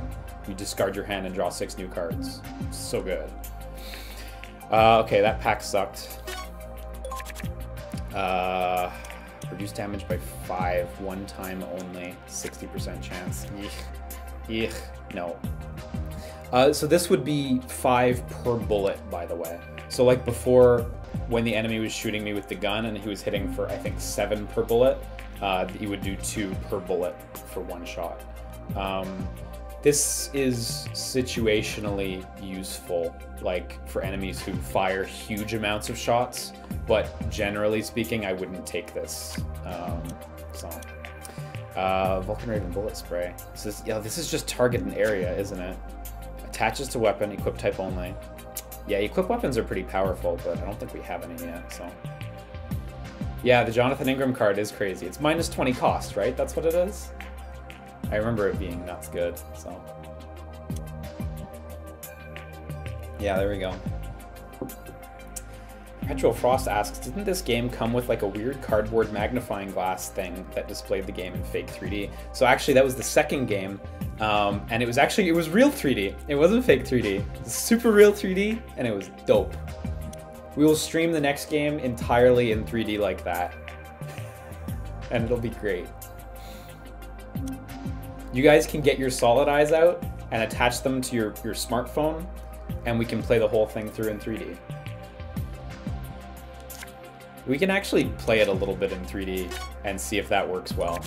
And you guys can enjoy having like a brief 3D period for those of you who have one. Okay, so this gives anti-armor to a weapon and attack plus 10 and hit plus 10%. So this is good if we're up against robots until equip weapon is used or until next turn. So you gotta use it right away. That's expensive. Loves Japanimation. Melee.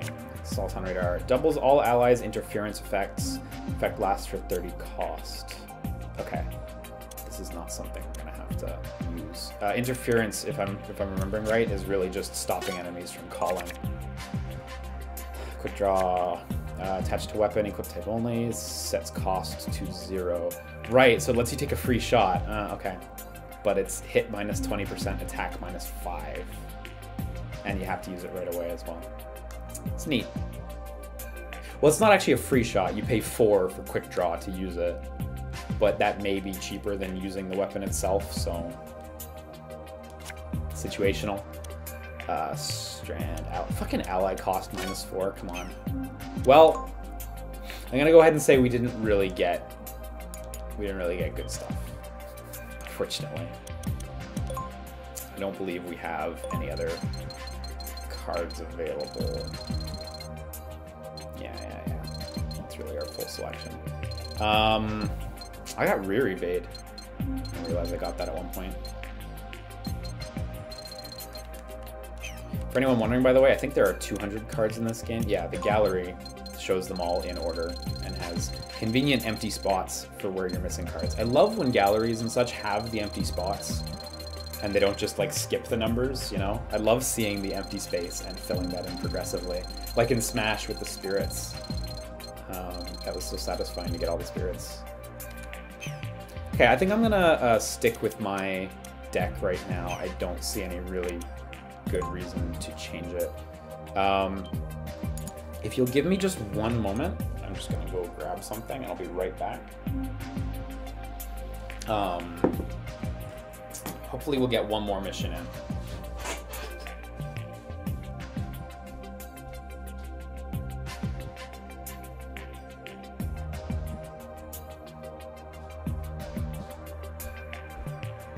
I'm back.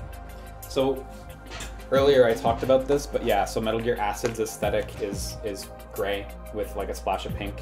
Acid 2 is fucking yellow and red all day, and it's really bold. So here is the Solid Eye, this like cardboard sheet. So it's got its two lenses there, and it's got this little cardboard piece. So you pop it out, like a box. You put this cardboard piece inside to keep it rigid. It's actually like really easy to set up. The cardboard is like pretty high quality as well. So like it doesn't get roughed up. It's like laminated cardboard. That's why this is in such good shape actually. So now we've got a box that has a little slot there and your PSP slides into that slot. And then you look in the eye holes and you get 3D. It's real 3D. Like it's, you know, I've seen people say like it's fake 3D and such. Even in the chat, someone earlier used that term, but it is real 3D. It's just, it's not great, obviously, when you're splitting a screen that is that small, you know? It's interesting. And I think we'll stream it briefly and see if you guys can tune in 3D as well. When we get there. I shouldn't get ahead of myself. We're still playing the first game. I shouldn't forget that. Map select. Nintendo cardboard, quality cardboard. It's up there. Nintendo's cardboard is like thick and sturdy. This cardboard, I think you could, like you could ruin this cardboard quickly if you applied force to it in the wrong ways. But because it's laminated, it doesn't like get damaged by like moisture or stuff like that. It's sturdy in that sense, you know. Since you're gonna be jamming it up against your face, like that's kind of a benefit. Whereas Labo cardboard like is sturdy in the sense that if you build a box out of it, it can take a hit. Yeah, Nintendo Labo sure was a thing. I hope they do another interesting one with the vehicle kit. Oh, this mission's dope. Okay, so this mission introduces multiple levels of height. And when enemies are above, their line of sight is different, but also dramatically better. Right now, this guy, because of exactly where he's standing, it's not great.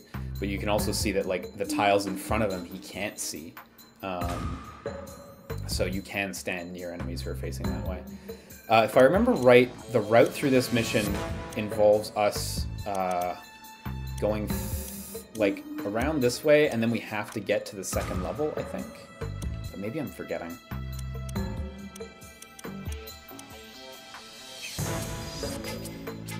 This may also be the C4 mission. Which I know that sounds weird, but for anyone who has played this game before, you know what I mean when I'm saying the C4 mission.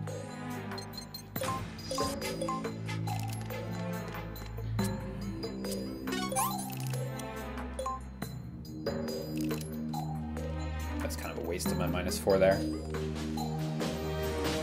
Yeah, PSP, exactly. MZS. Shout Science says, wait, is this fucking card game front mission? Well, it's actually Metal Gear, but yes, it's that. It's exactly that. There's a pack right above me, by the way, so if I manage to get on that other side, then we're good. Oh, that spinning thing there, by the way, that is a gun, or actually it could be a mine detector. If you grab that, you get, like, that card. Those exist rarely in some missions. They're not like a main mechanic or anything. There's just like a little side mechanic thing. Okay, so where's our route? I think I want to go up the stairs and try to take out these two guards silently. Maybe I can skip that, because I think you have to C4 this wall in front of this camera. Oh shit, I think it is a Nikita. I think you're right. That seems really familiar now that you mention it.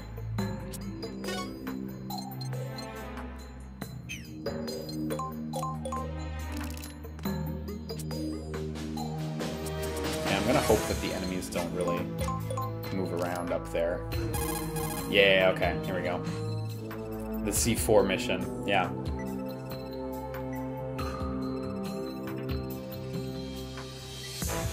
So I just need to go to the end of this road. Easy.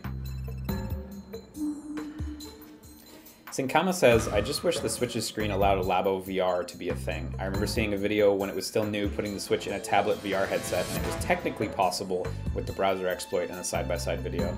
Yeah, it would 100% be possible to have some sort of like rudimentary VR support on it. You know, obviously the field of view is going to be awful. The main thing that jumps out at me is that the Switch tablet portion is heavy. Like, I would not want to attach that to the front of my head. As someone who has like multiple VR headsets, that is not something I want. That's definitely the big thing for me. Yeah, I should go up and take care of these guards, honestly. I shouldn't risk it. Oof,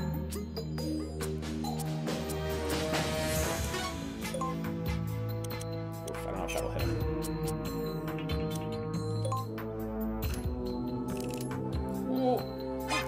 Okay, I gotta kill this guy.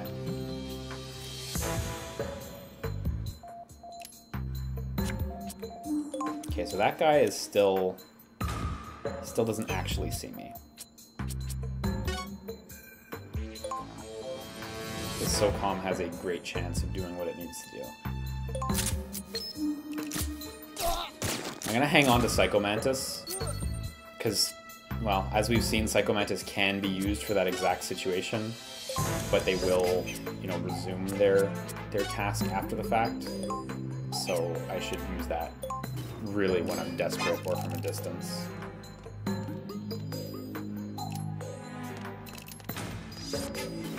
Ooh, this is about to get good. This is about to become a real spicy mission right here. Ooh. Oh. This is what I mean by Metal Gear Acid can be pretty brutal when it wants to be.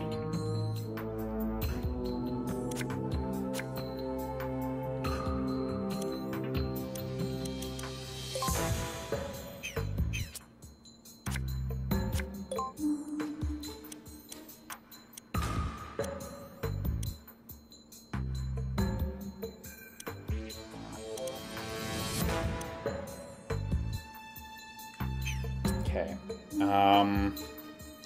God, what's the play here? I guess I gotta move. I have to move back and take care of the soldier down the stairs.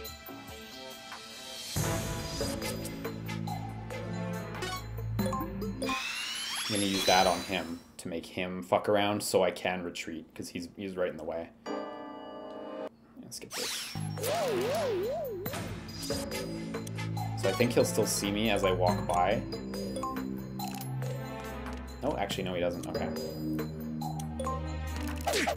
Hopefully this will keep his confusion going. Like, I don't think he'll get unconfused. Oh my god, that destroyed his confusion? I did not know that. Damn. That's actually really bad. Lesson learned. Is it that enemies only have one status ailment slot? That might be what it is.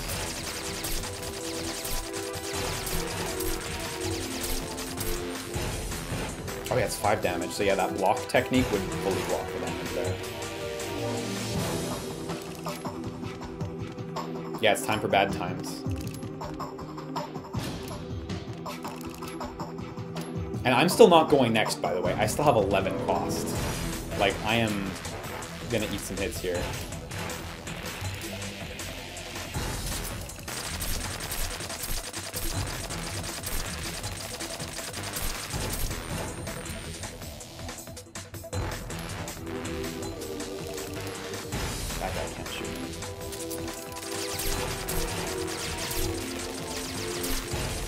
Oh yeah, it's true. When you get hit, you get more cost on you. Ah, fuck. Forgot about that. It's a real. Oh yeah, he's throwing a grenade. Oh no, my cost is so high that grenade might hit me and kill me. I may get bodied right here.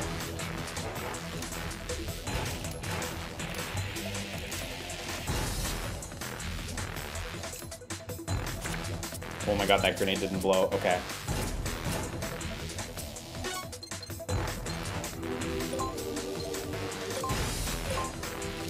So I could shoot the grenade as well to make it explode, but I don't think that's actually a good move right now.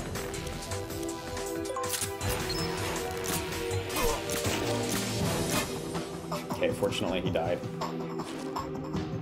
When enemies are knocked down, I believe they take 1.5 times damage. I think that's what it is. I don't think crits are random in this game.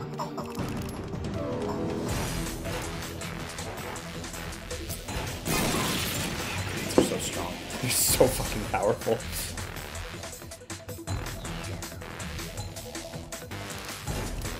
Another guard just walked in the door right in front of me as well.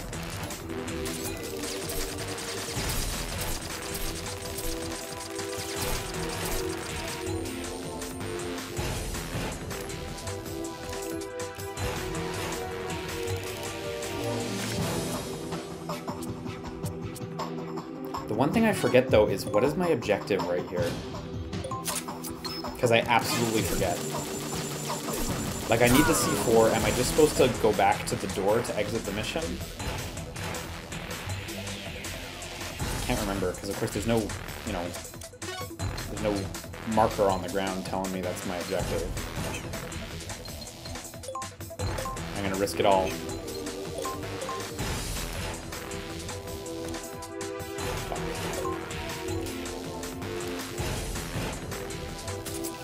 Maybe it's because I'm in alert.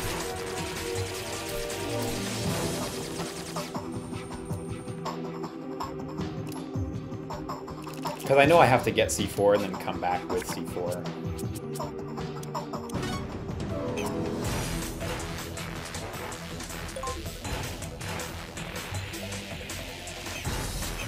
So are you just supposed to return to intermission at this point? Is that what it is?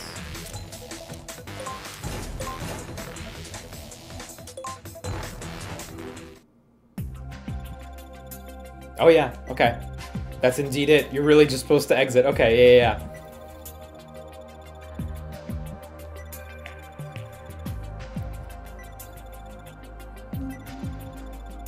Okay, so now we get our extra missions.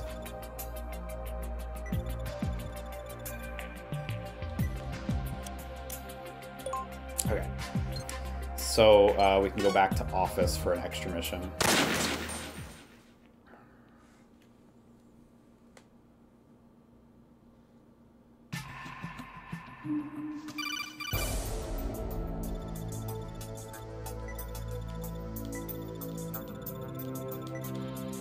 One of the guards has locked the door.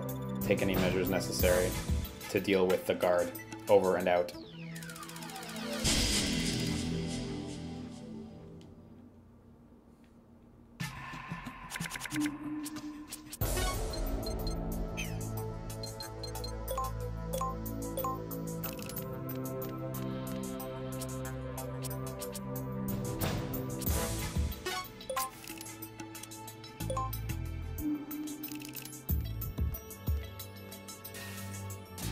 Are you excited for more amiibo announcements? If they're nice, I'll take them. I want to get my snake amiibo, so...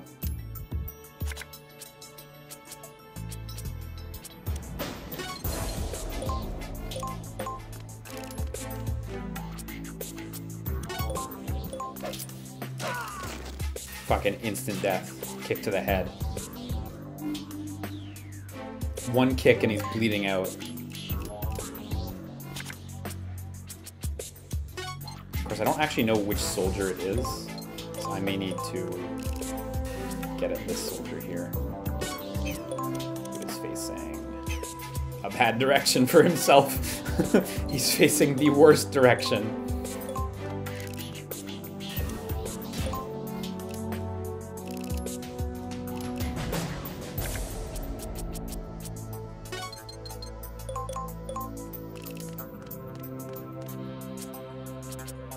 Aloe Vera says, I wish Snake would kick me, killing me instantly.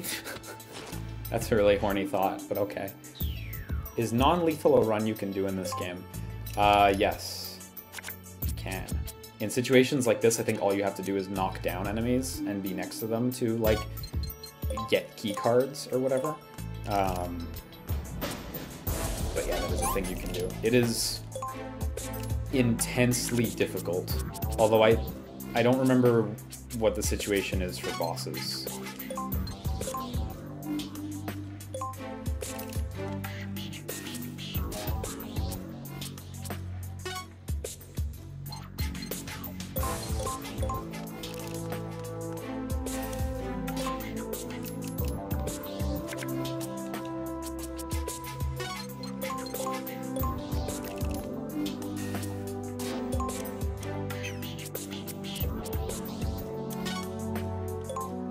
He'll get up before I do.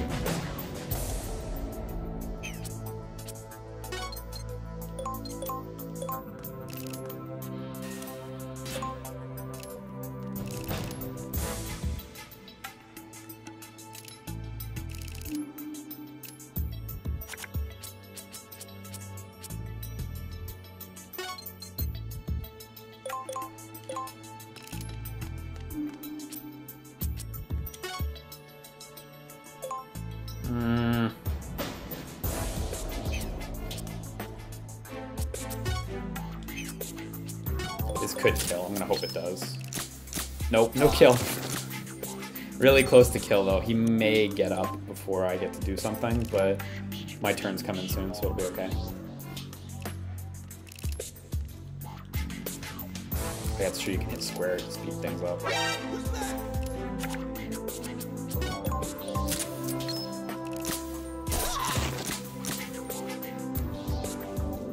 Yeah, very Yell Dead Cell, this track. I agree.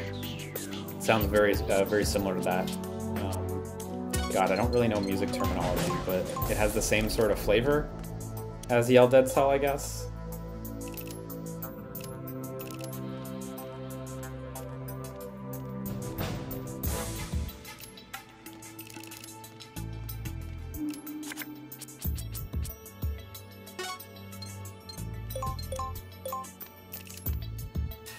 If only I had a Genome Soldier. Let's do it. Let's risk it all. Perfect shots right through the wall. I do like that they're forgiving on like being able to shoot around corners like that.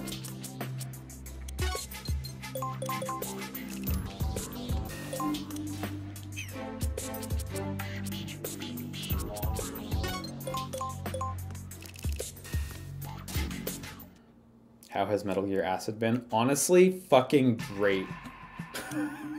It's so good, this game.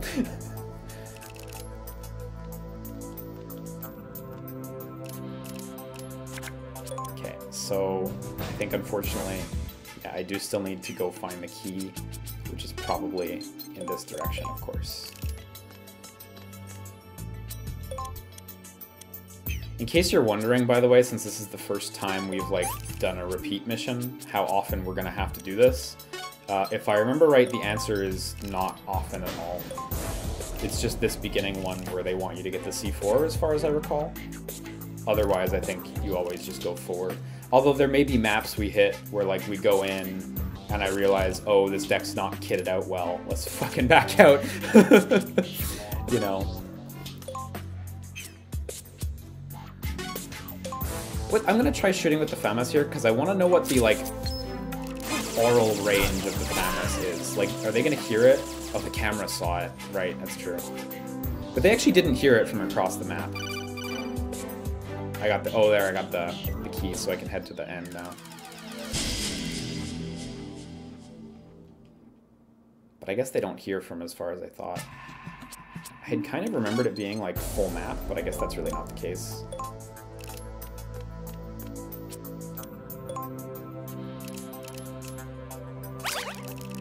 Reload, that's expensive. Yeah, that camera saw, so a soldier, I think, is coming from inside somewhere. Not sure. I would have thought he'd come out the exit. I guess not.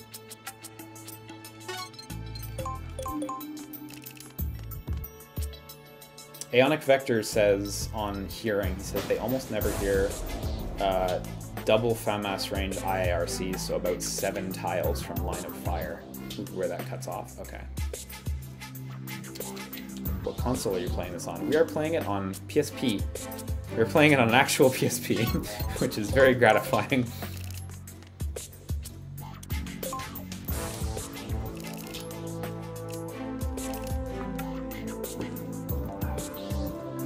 So I'm not sure how far these guys are going to move. I hope one of them doesn't come down and look at me. It's possible. They're still going to get one more turn before my turn. This bottom one has a turn. Okay, that's it. Okay. Now, how do we get in on these guys?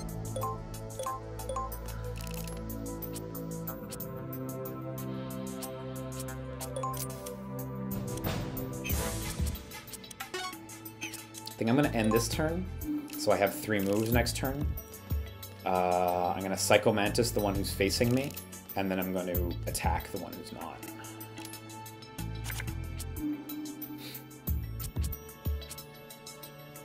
Walrus Wraith says, a totally legitimate PSP, wink, but it's actually a PSP. I know there's going to be people in the comments who are fed up that I keep bragging about this setup, but no, it's actually a PSP.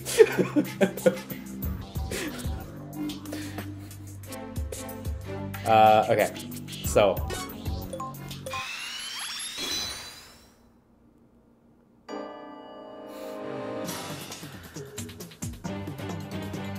Okay, so we should be done this mission right quick, right in time for the direct. Okay, so now I can run in front of this dude.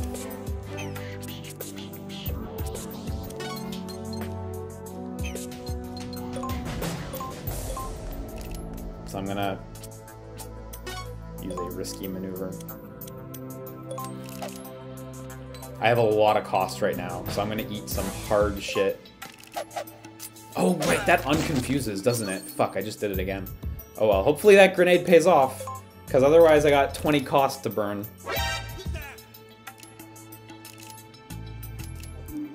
Yeah. Ah, it's so good!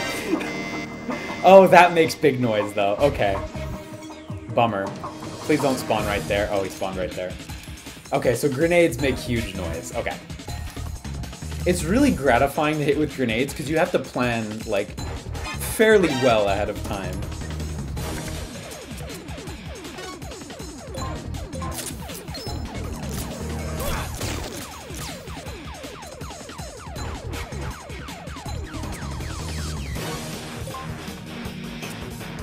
Okay, that didn't stun him, unfortunately. I'll be able to stun him with this shot. Probably should have just run past him. I think I could have exited the map if I would have just tried to run past him, but now I need to kill him.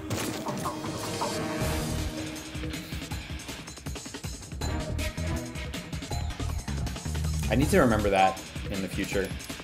Just run.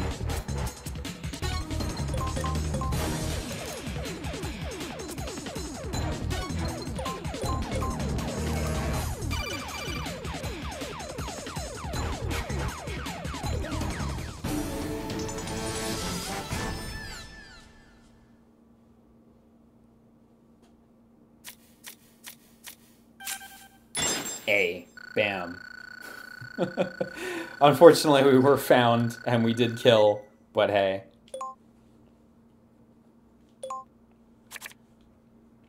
Yeah, no.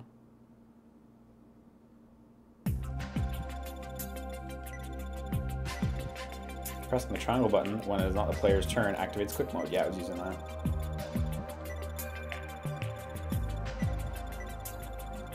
Hang on, where's the C4?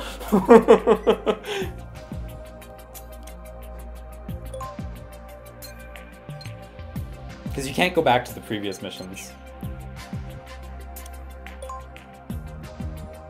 Did I get the C4? No. I think I fucked up.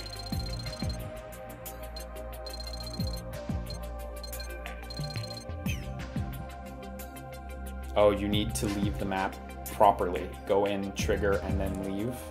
Ah, okay. So we're just gonna do that next time then, I guess. Is it possible to get this on a Vita. Only on a hacked Vita. This is cool. We got some Genome Soldiers.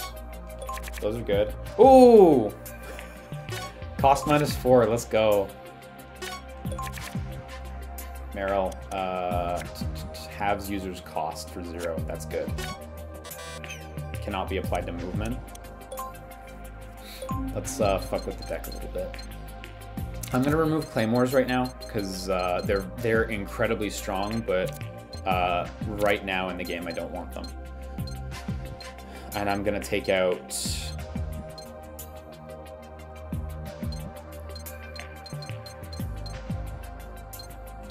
We have a good amount of guns. Thinking I'll take out my Styptic. Hopefully I won't bleed, and I'll add in Meryl. Who's alright. Meryl's alright. Not insanely good, but... GDJ says, the progression in this game looks tedious. It is a slow game. You need to commit. It is intensely tedious, so... Leon Talon says, Meryl's really good when you stack a couple plus actions. You can lose like 10 to 15 costs sometimes. Oh, believe me, I'm a little aware. Give me a sec. Before we jump to the direct, let me just load up my like good save file and see. We can look at that deck for half a second.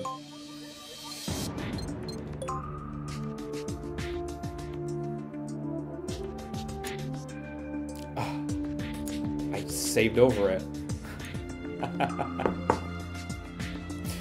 Oof. Shot through the heart. I must have saved over it at some point. Oof.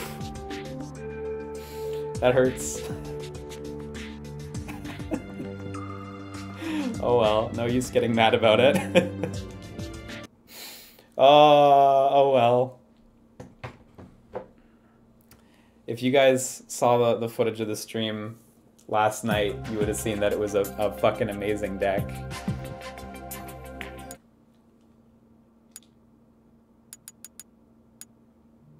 Yeah, it is gone. It was right here. The actual trauma. Yeah, I know, right?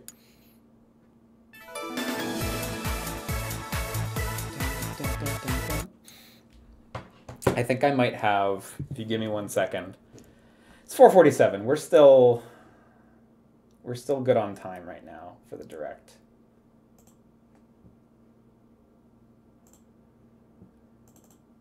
I think I have, at very least, the video footage from yesterday's stream. What day are we today? We are the 13th. So I want video from the 12th. Media file.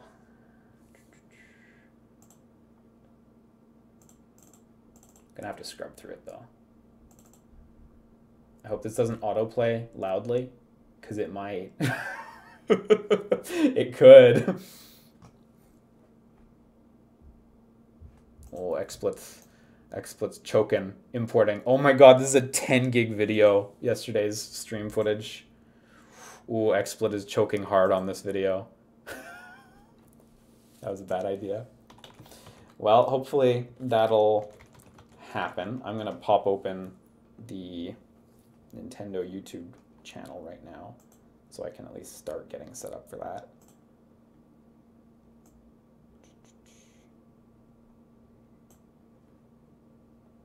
Okay, we got the stream open now, so we will not be missing the direct. Ooh, ooh, XSplit's not liking this, guys. Ooh, this was bad. I may need to force quit XSplit, which is fine because we're gonna switch to the Nintendo Direct anyway. But yeah, I'm gonna need to probably force quit XSplit unless it reloads. So let me just read off donations and then I will shut it down and we will restart for the Nintendo Direct.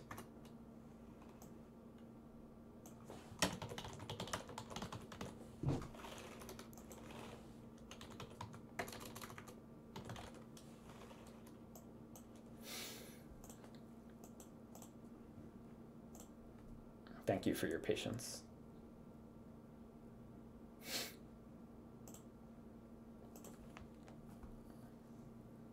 Here comes 35 minutes of Fire Emblem. Yeah, I mean, the Japanese direct announcement said it was a direct focusing on Fire Emblem versus the English announcement, which said it was a direct that would feature Fire Emblem, or it was like, it said something like plus content for the new Fire Emblem or something like that, but it didn't really directly state that it was going to be mainly about Fire Emblem, like the Japanese one seemed to allude to, bearing in mind that like the footage in Nintendo Directs is like 99% the same in every region, with the exception of like games that are only coming out in one region. Like, you know, Senran Kagura had a trailer in a Japanese Direct a while ago before it was confirmed for North America, for example. Or like we'll get, oh look, the video came. XSplit first. XSplit really close.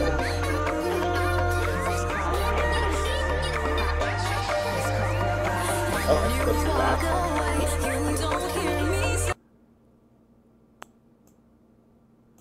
XSplit is really choking on this.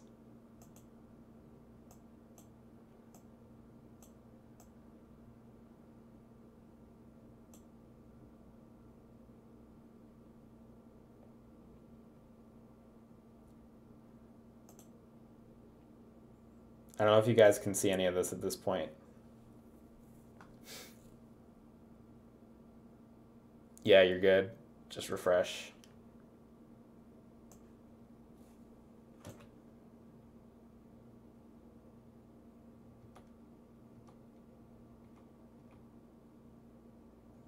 This deck was fucking disgusting, though. God, I can't believe I saved over it.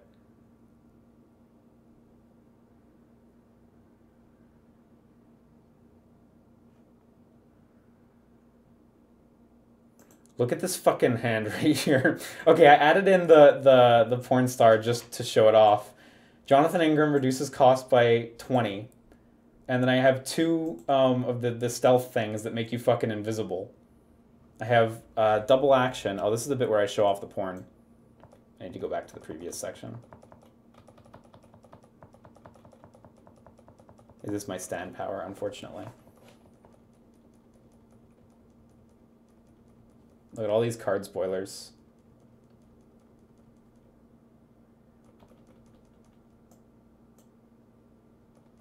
Oh yeah, because we had movie skip on, so I couldn't even show the movies that I liked. Like that little scene when you summon Psycho Mantis, it wouldn't play because I had movie skip on. I know this is really weird, but I was committed to showing off how powerful that deck was. That is unfortunately dead. Look, 2 cost -12s, 4 cost -8s. I still had a cost -4 in there for some reason. Extra turn, which is exactly what you think. Action ++. Double action.